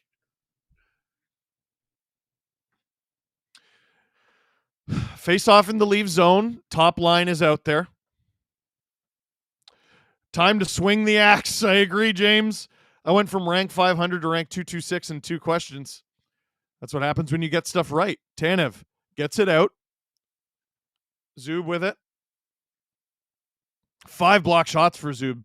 Chris Cuthbert just said on the broadcast. Matthews up the ice. Not out. Stützle holds the zone. He's going to get, some room shot. Big stop from Stolars. Matthews taken down. Here comes Marner. Marner to Matthews. Big save from Stolars, his biggest of the game. Matthews lays not much of a hit. Wait, where's Nicky Bobby? He's not playing. Gloved by Ullmark for an ozone faceoff for the Leafs. I imagine the Nylander, Tavares, Holmberg line gets out there. Wonder if McMahon goes up with that line now. I love trivia. Never win, but at least I learned something, says Robert Bett. That's a great way to look at it. Hey, circus music sounds about right with the Leafs. Hey. Man, that was a big save. From Stolars.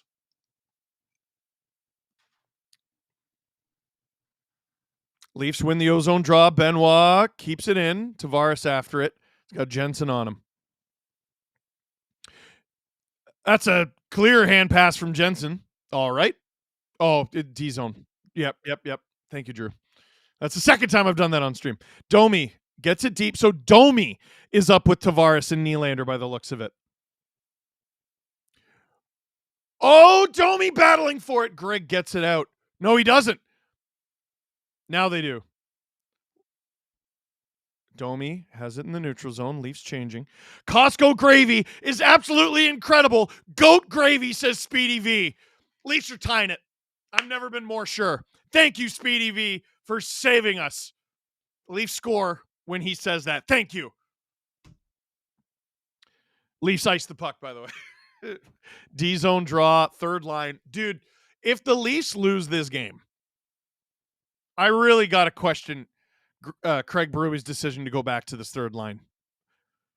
It's at center ice, so it's Holmberg centering Pacioretty and McMahon. Rennettmann, why? We need them automatic goals, I know, but they decided to go back with Patches. Like, you could have even scratched someone else. Like, I'm not saying it had to be Patches. Patches, to me, was the choice. He missed the first 2 games. You won those. I don't know how you don't go back to a winning lineup at home. Leafs lose the zone. Costco Gravy is mess, says Ty Smith. You are wrong. Sens ice the puck. 17:36 to go in the third. So close to 17:38. Jeremy Goldberg. I think we need to pull a stop effing crying. I agree. So it's Nyes, Marner Matthews out there with Riley and OEL.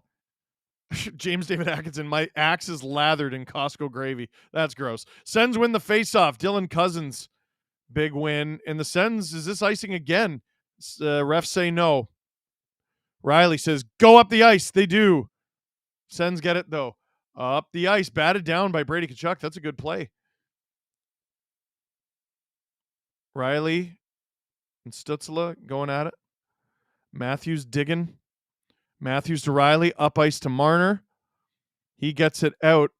Oh, boy. Can this top line do something? Yuck, yuck, yuck. Wow, that Brady Tkachuk high shot is stopped by Stolars. Giroux. Tkachuk in front, intercepted by Mitch. Nyes gets it out. Almost over to Mitch. Stützle intercepts.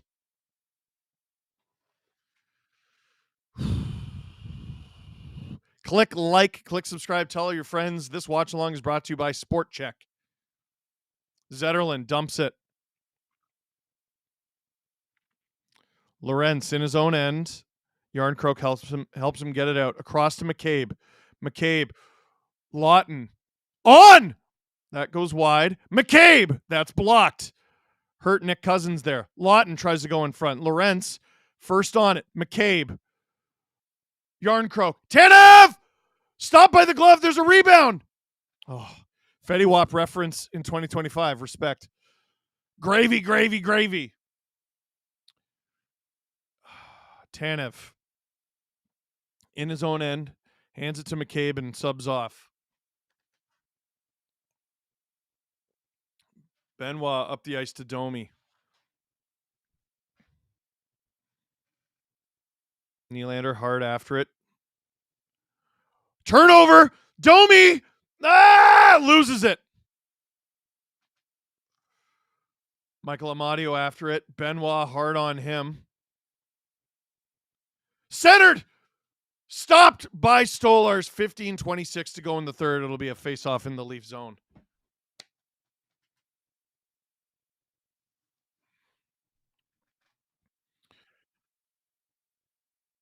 Yeah, it's a pretty low event.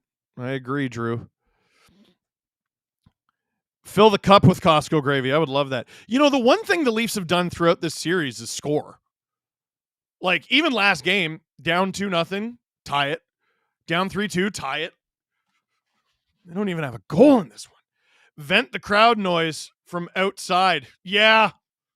What's your final score and game-winning goal prediction? It's going to be 2-1 Leafs. Leafs are going to win. Holmberg loses the draw on his own end. Leafs get it, though. McMahon chips it in for Pacioretty. Funny bounce. Might be advantageous. McMahon, Ekman Larson, and that puck goes out of play. 15:10 to go in the third. Drew asks, how many power plays left in this game? 0. 0. You will not see one. If you didn't score on one, you're not scoring on one. You're not seeing one in the third. I could see there being one in overtime. I know that's weird. We were louder Saturday in Ottawa. I was there, says Matt. Offensive zone draw. Tavares out there with Willie and Domi. Do you think the Leafs can win in 7? I hope they win in 5, actually. Sens in the neutral zone. Ridley Gregg has Amadio with him. Tries to get around Brandon Carlo. He loses an edge. Tavares. Sens still with it. It's Gregg. Off a skate, and behind the net. Riley. Oh, no. Gregg can't snipe it. Zub holds the line. Gregg again. He's all over the place this shift. That one goes wide. Sanderson. Get after it. Domi slashes it. Not out. 14:30 to go in the third. Puck over the glass penalty? Oh, maybe. Feels like we can never corral the puck on a chance. Yeah, that I agree with. Sens still have it. Carlo. Come on, buddy. You've had a good series. Get it. There you go. And the Leafs get it to the neutral zone at very least. In fairness, they've consistently scored in games 1-4. Oh, dear. That's a good point. Hey, 5,400 of you to see if my heart will explode. Do me a big favor, okay? Click like. It's free. It takes a second. It helps us out. 5,400 of you. There's only 2,300 likes. Get it up. Shut up, Steve. Don't tell me what to do. Hey, it's my channel. Me and my buddies own it. Get it up. Shot attempts are 41-39 for the Sens. Shots 3-1 this period. Not ideal on account of the Leafs are losing. Sens dump it into the Leafs corner. Tanev with it.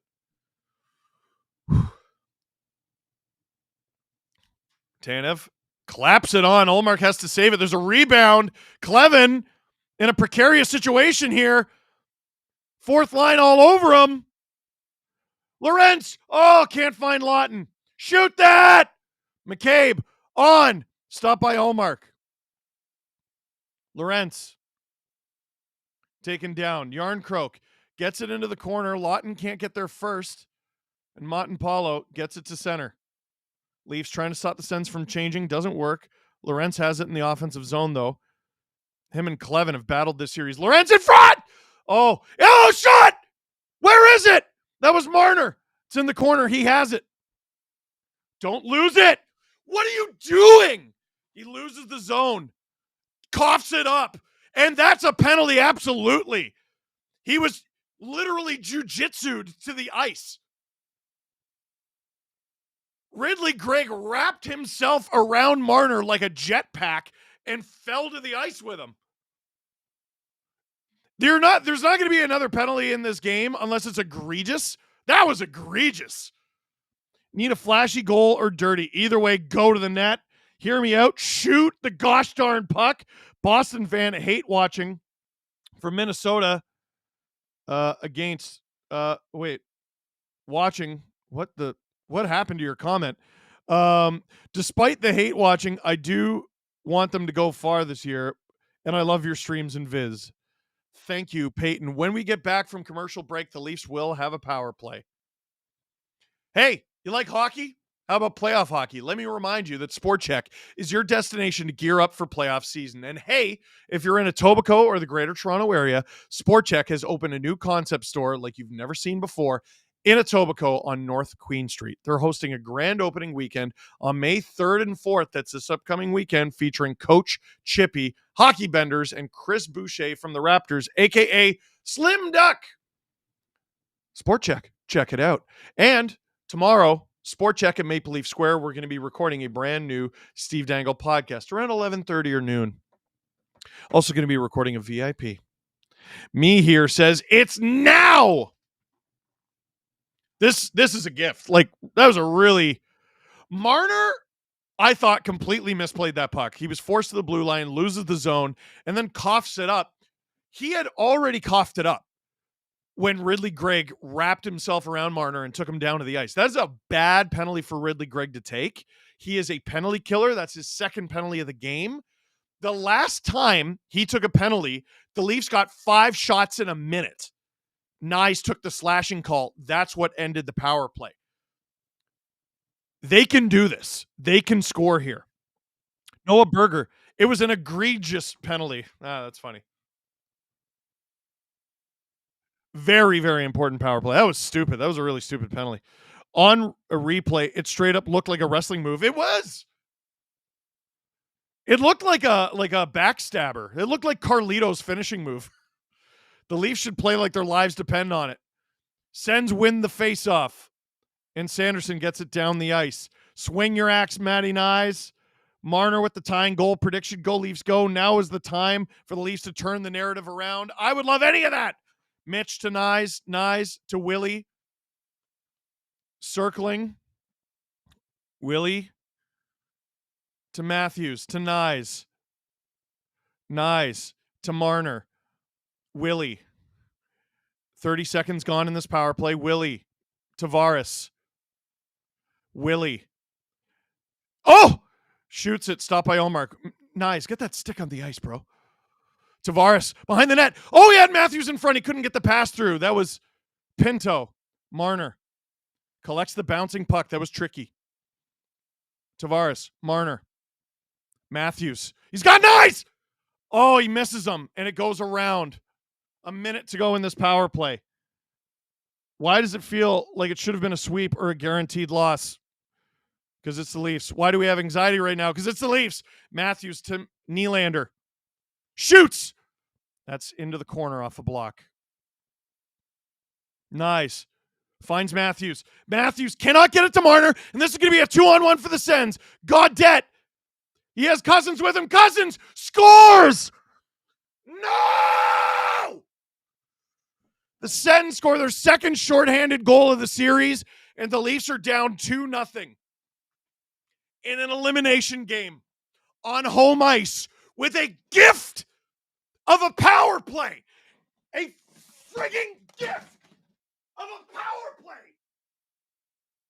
You guys are catastrophic.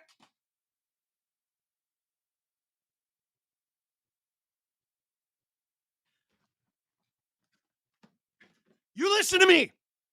The Leafs have been the better team through this series. If they cannot pull this series off, Marner's a free agent, Tavares, I don't want to see anyone back. Are you friggin' joking? What a joke.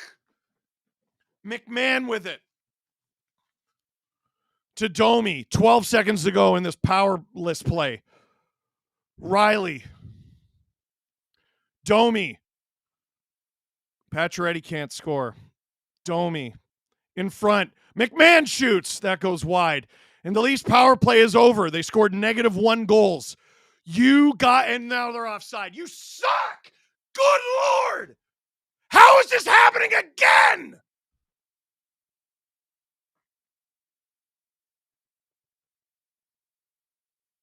They've changed nearly everybody.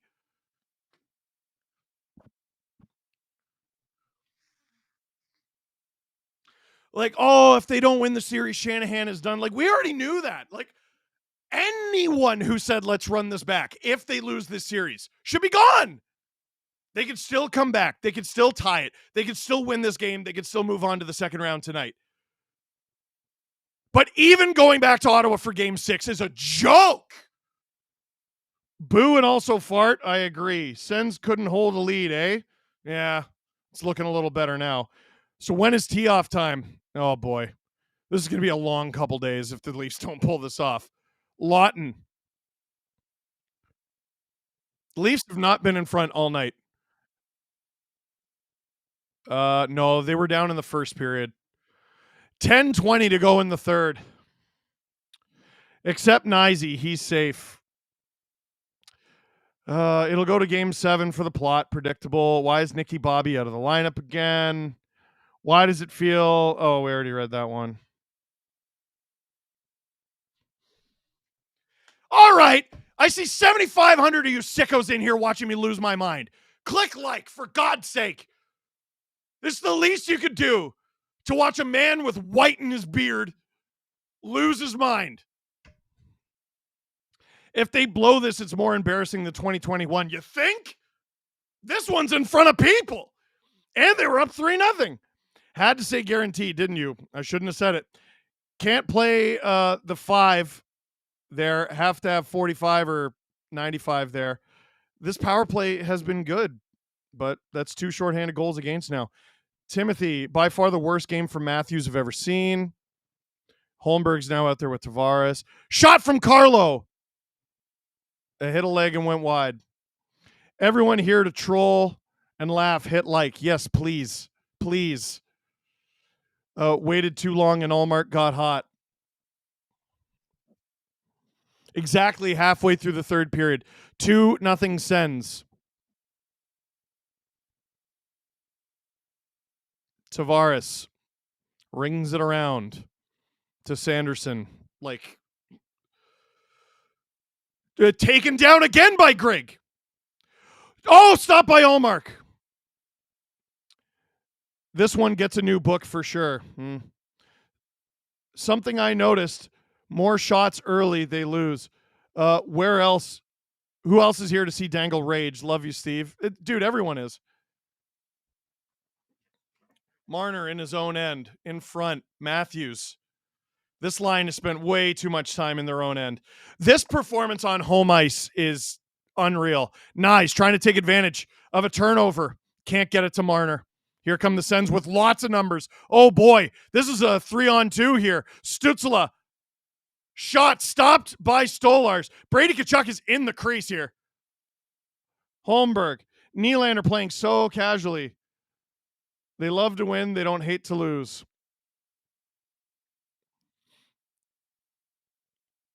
Dylan Cousins gets it down the ice to Brady Tkachuk, who can't handle it and turns it over. I thought the core 4 had changed. Every year they changed. Almost everyone around them, same story.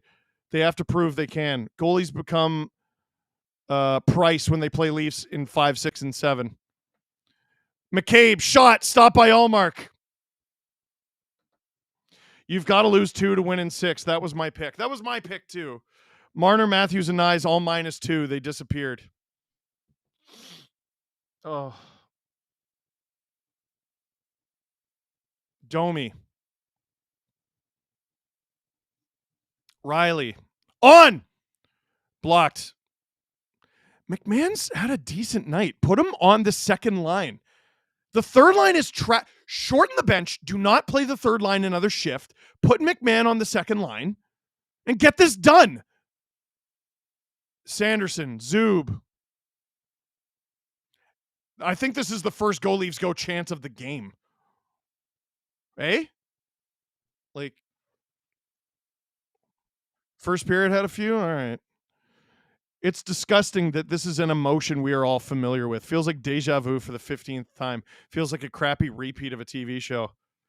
Click like, click subscribe, tell all your friends. Consider becoming an SDP VIP. Consider donating memberships or gifting memberships to people. Bottom right-hand corner of the chat, the little $sign.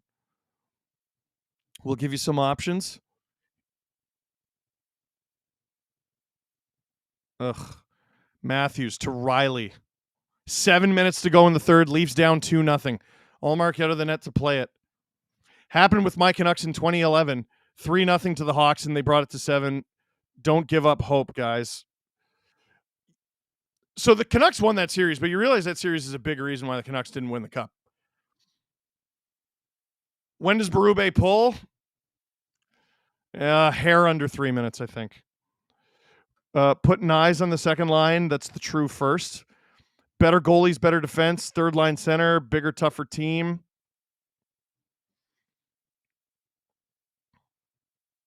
Really feel bad for you. Hang in there. You have so many years. Here's Willie. Offensive zone.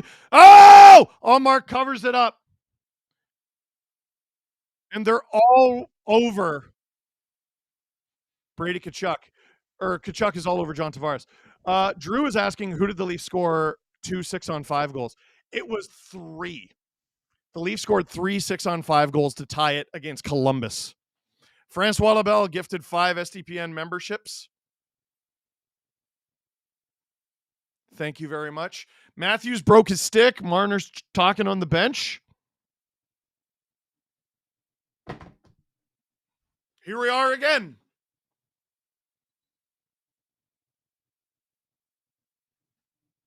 I was talking to someone after Game 5 against Montreal in 2021.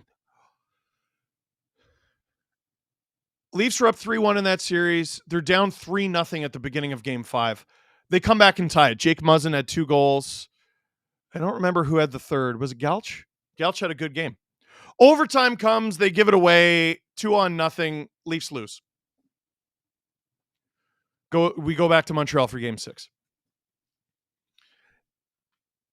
I was asked, though, like, how do you feel? I was having a private conversation, and I'm like,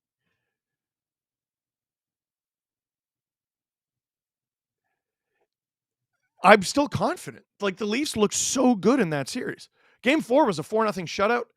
They had a 5-1 win in there. They had 2 tight games. One they won, one they lost. Game 6, they were pathetic. Pathetic. They were lucky to only be down 2-0. They tie it. They were the better team on the ice by a wide margin in overtime. Lose. Game 7 was a formality. Like, and the reason I'm bringing that up is even though let's say the Leafs lose this game. If they were a normal team, you'd still be like, yeah, but they're going to win the series. But they're not a friggin' normal team. Willie JT Nyes, please. Matthews is cooked.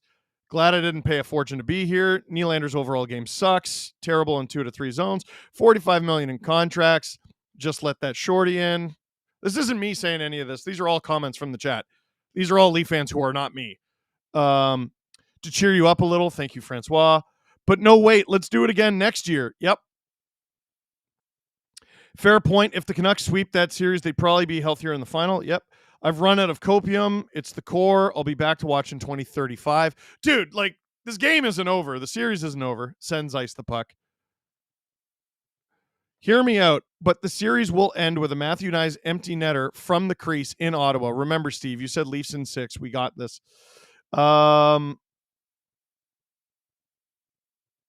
Leafs 0 for the last 30 power plays in series clinchers. Unbelievable. Matthews and Nylander look so disinterested. It's pathetic. If we don't come back, no social media for me tonight. I don't care about the win as much as run 7 and 35. The more they dump and chase, the worse they play. Whistle for a high stick. Sorry, man. You deserve better. Love you, Steve. This is more money for you. I don't care. I don't care. The second round would be more money for me. You know who else blew a 3-0 lead? Marlowe and Thornton. Oh, God. Have you considered the possibility that you're in the Truman Show like a simulation? Yes. Hey, Steve, crappy as it feels, we appreciate the streams. Thank you.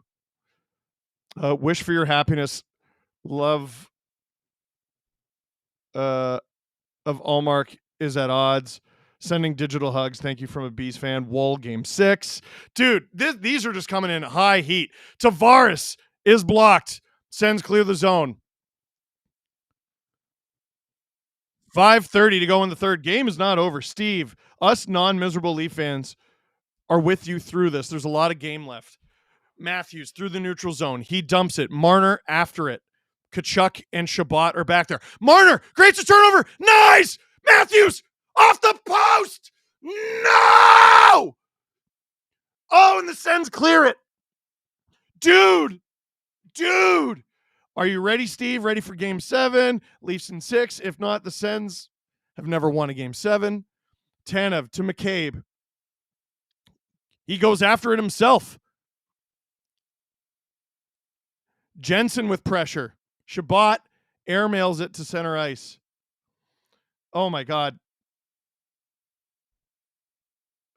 Thank you, Alan. If we can't win, take a bite out of them. We love you, Steve. Keep the faith.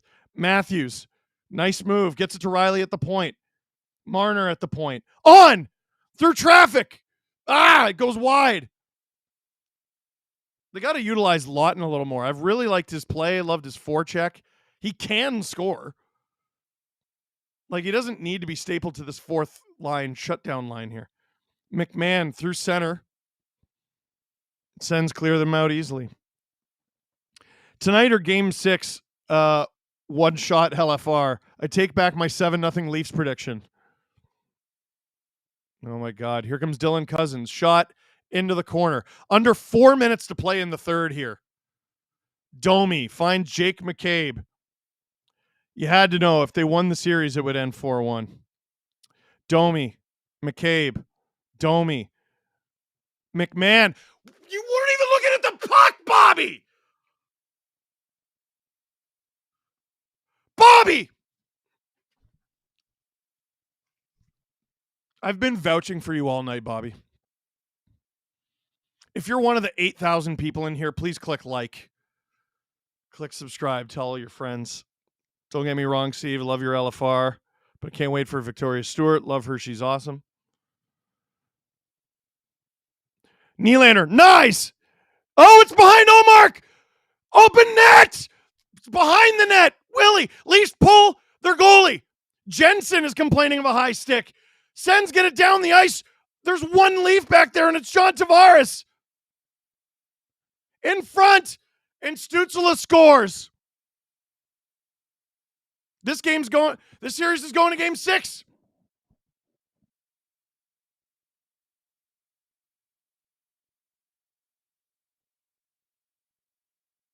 The Toronto Maple Leafs are on the verge of getting shut out on home ice in game 5. You guys are unfathomable.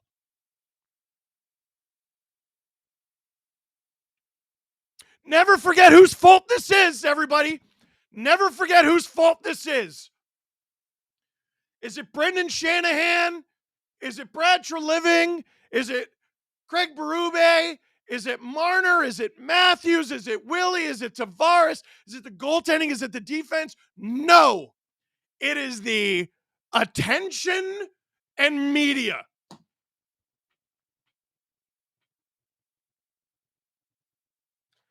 The Leafs are blowing this game and in the middle of blowing this series because people watch them and cover them. Never forget that.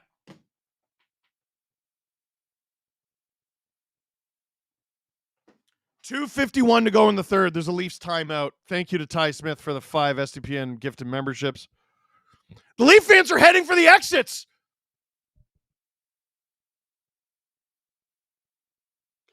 The vibes are awful. It's because you shaved, Steve. Oh, shut up.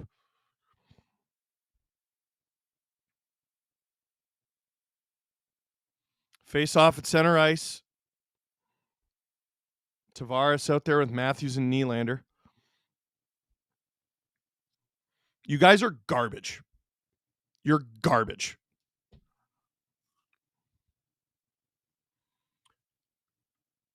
Sanderson just misses the empty net. 2:30 to go in the third. It's icing.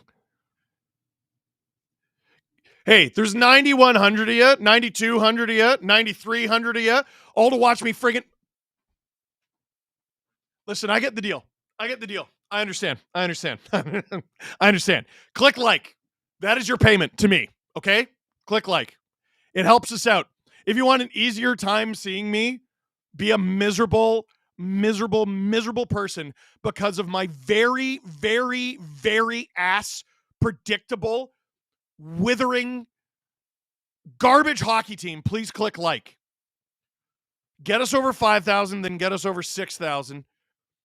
Oh, attaboy, guys. Get your pound of flesh. Attaboy. Nothing. Soulless garbage. Why are we going to TV timeout? We're drawing this crap out?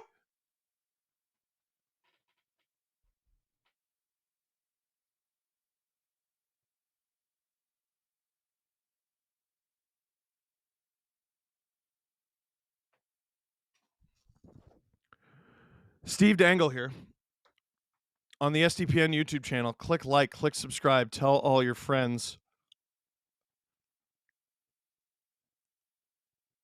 $45.5 million well spent. Yep. Sends in 7. Feels like they're playing Panthers Junior. Yeah, Pickering Panthers, dude. Buy around on me because yikes Leafs. Thank you, Cassie. We appreciate it. LFR 1 taker. Honestly, yeah, we're getting there. One day the pain will end. Love you from a Blues fan. Steve, I'm 22. I'm ready to give up. How do you do it? I don't know.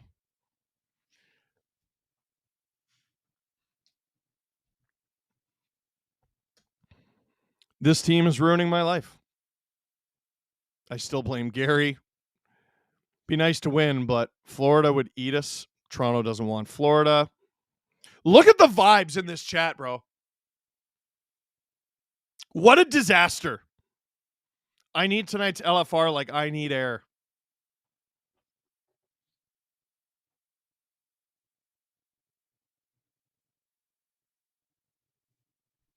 All the stats that have been going around the last few days, and all of us going, can you shut up? Nope. Amplify it. Fly it on a flyer on a blimp. Put it on every bus. The stats are relevant. You should see the stuff on my phone, like some of it. Leafs lose the ozone draw like they've been doing all night. Matthews, puck skips over his stick like it has all night. Puts it on, blocked like it's been all night. Leafs can't hold the zone like it's been all night. Leafs collected in their own zone like they have all night. Tavares dumps it like they have all night. Sens are first on it like they have been all night. Sens clear it like they have all night. Holy shit, you guys suck. Oh my God.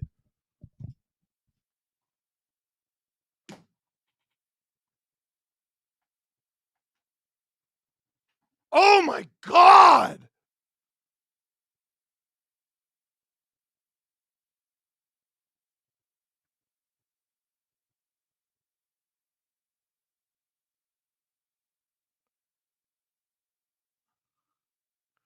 Sens clear it. Amadio. Holmberg. I hope they get booed off the ice. They are. It was like 90 seconds ago they're getting booed. McMahon in front, cleared by Allmark, who's about to get a shutout.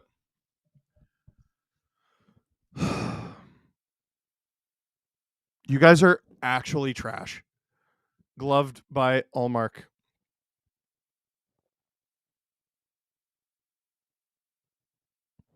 Was hoping to catch you on a winning stream tonight. Nope.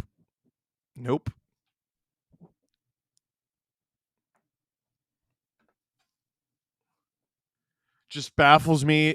You have a great chance to silence the noise. How do you come out like this? Or how do you not come out like a house on fire? Dude, the first power play, having that ended early killed them. Because that was such a good power play. Minute to go in the game. Leafs still down 3-0. Sens can't quite clear. The team with the least amount of shots is 5-0 in this series, and Brady Tkachuk scores into the empty net.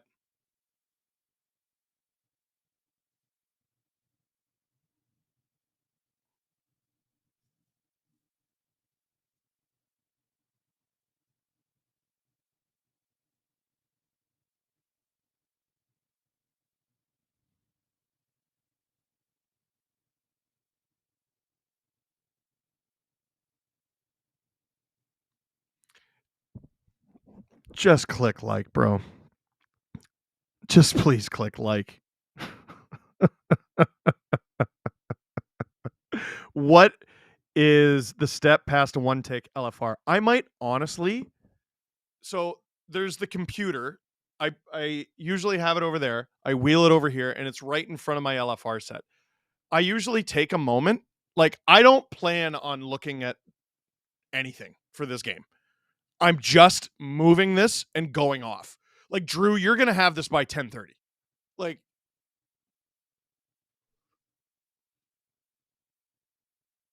under 30 seconds to go.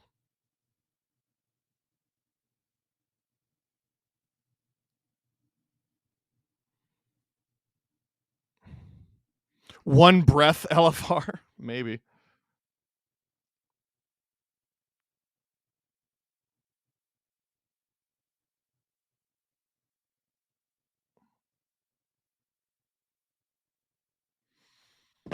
Hope Edmonton steamrolls LA. I need something positive. I'm a Leafs fan who lives in Ottawa. Oh, honey. My condolences, Steve. I did click like. I've already subscribed. I told all my friends. Well, thank you. Fourth line out there for the ozone drop. What's the point, man? What's the point? The Leafs still lead the series 3-2. 10,000 people in here right now. You know what's so funny? When the Leafs lost game 4, that was my poorest performing LFR of the series. And I think it's because Leaf fans were nervous and no one, the Schadenfreude had not set in yet. No one was like, the Leafs are cooked. That's what everyone's thinking right now is Leafs are cooked. That's why 10,000 people are in here. Giggling Cat dropped a 50 piece on us and gifted 50 SDPN memberships. If you got gifted one of those, then you have access to SDP VIP. Stop icing the puck! We got to fight. It's Benoit and Clevin. It's nothing.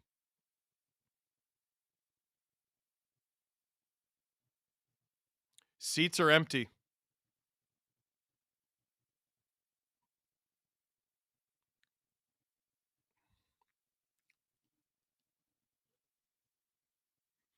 Drew says, what are the vibes heading into game 6?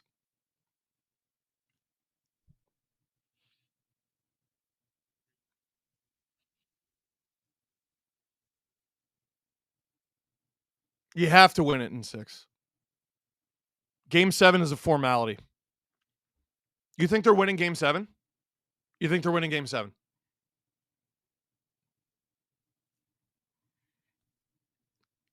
I want Matt Sundin and Darcy Tucker and Shane Corson and Gary Roberts to go into that dressing room and snatch the letters off of each and every jersey.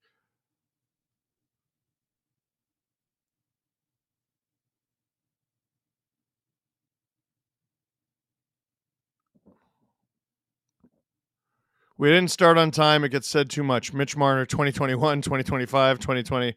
Yeah. 10K hate along. Please click like. It's free. It takes a second. It helps.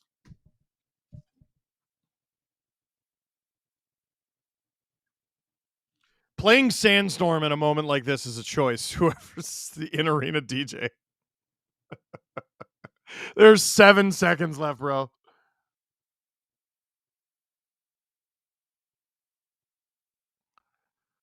Lawton wants to get Nick Cousins to go. We're going to game 6.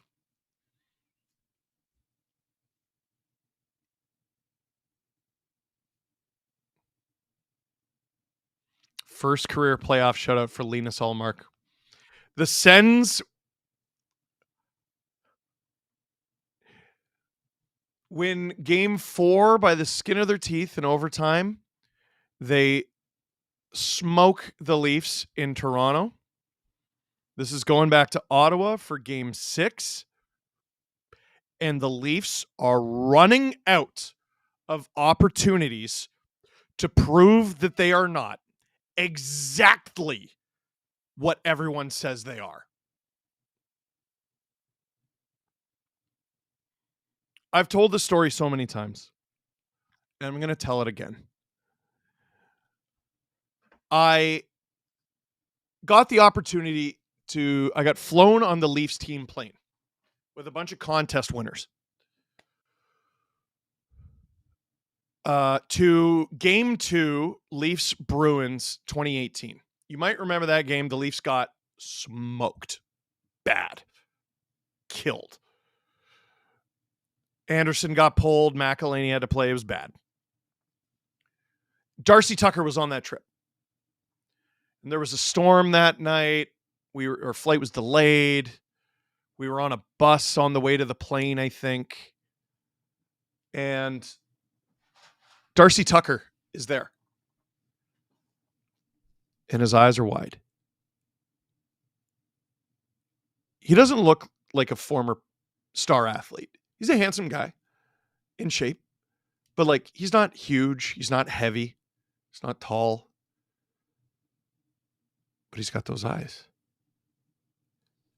And he's got a pen in his hand. And he's just rolling it back and forth like this with these crazy Darcy Tucker eyes. And we're like, how you doing, man?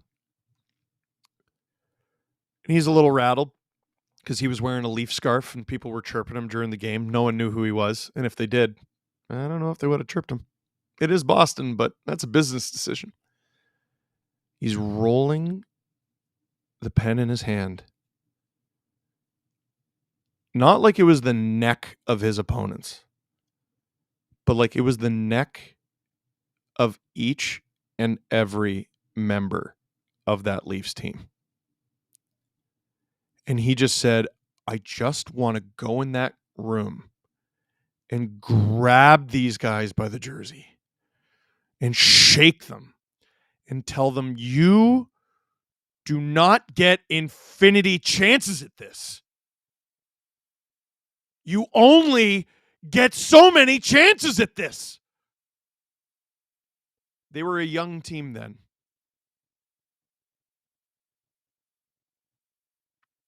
That was 1, 2, 3, 4, 5, 6, 7 playoff series defeats ago. They are 1-7 in playoff series since. They haven't learned a thing. Producer Drew with the stats. What do we got? Maple Leafs in potential series clinching games since 2018. Power play goals scored 1. Shorthanded goals allowed 2. Oh my God. Oh, Maple Leafs are now 0 for their last 30 power play opportunities in potential series clinching games.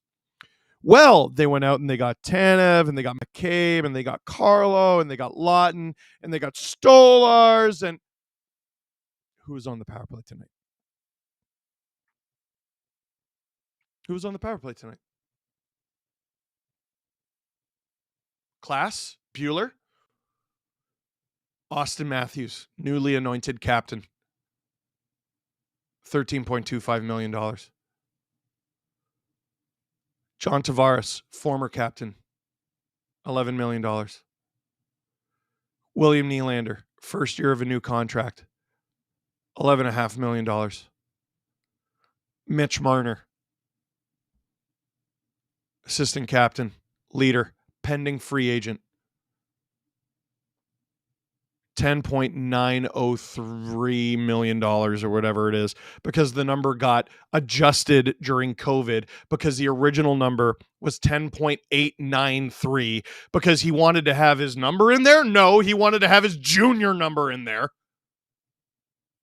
Oh, and Matthew Nyes, who is flawless and wears none of this, and I love him.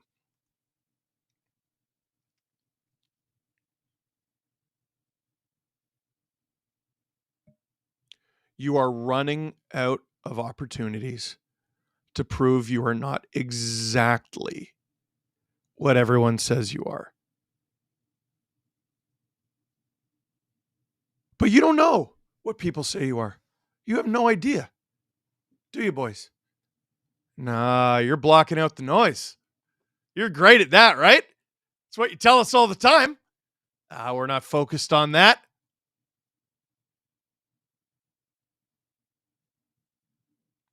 I got a mission for you. A lot of people watch these clips. Leafs will win Game 6 if the people I'm speaking to friggin' listen to me. If you're buddies with any of the Leafs, okay, and you're watching this, you have a very, very clear set of instructions to help lead your friends to success. For the next 48 hours, shut your frigging mouth. Do not text them. Do not call them. Do not email them. Do not bump into whatever coffee shop they go to a different one. Do not send them articles. Do not send them radio hits. Do not send them clips. Do not send these things to their family members either, because they're going to send them to them. I've heard so many stories about this team trying to block out the noise, and they're the people closest to them. It's like they bring an amp into their bedroom and just start blasting it at 10.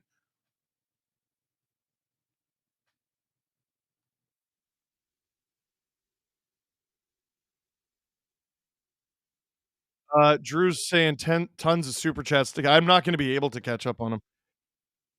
Good news, Drew. Go to bed, or you can go to bed on time. Oh, this is one taker for sure. If Ottawa is this hard, just imagine the Panthers. Yep. Core 4 too fancy. Yep. Tottenham Ronto. That's pretty good. Steve, first super chat, longtime viewer and Tampa Bay fan. I still think the Leafs get to the Stanley Cup final. They're on a higher mission.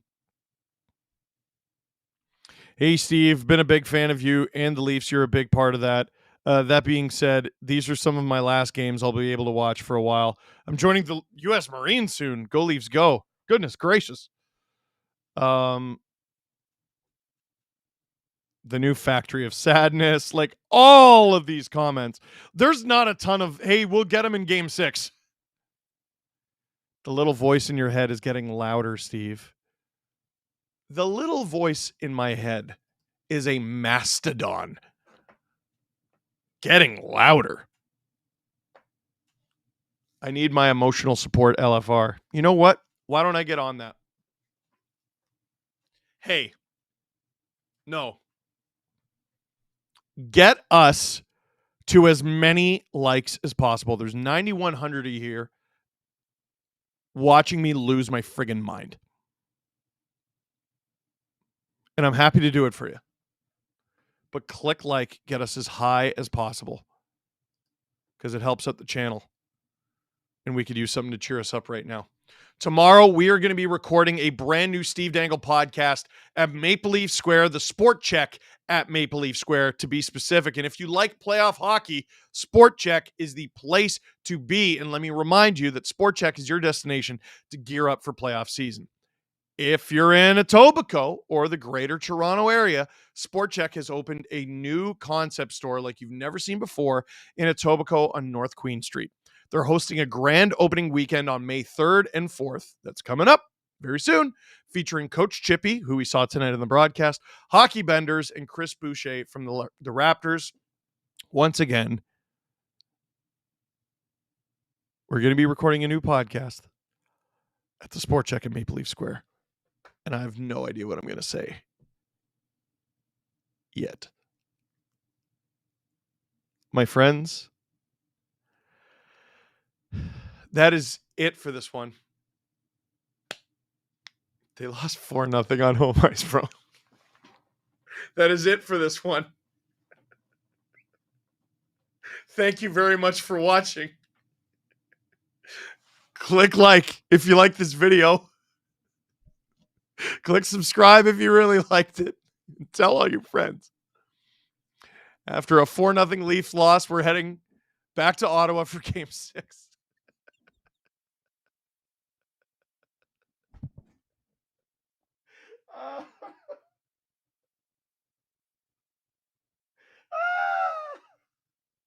You guys.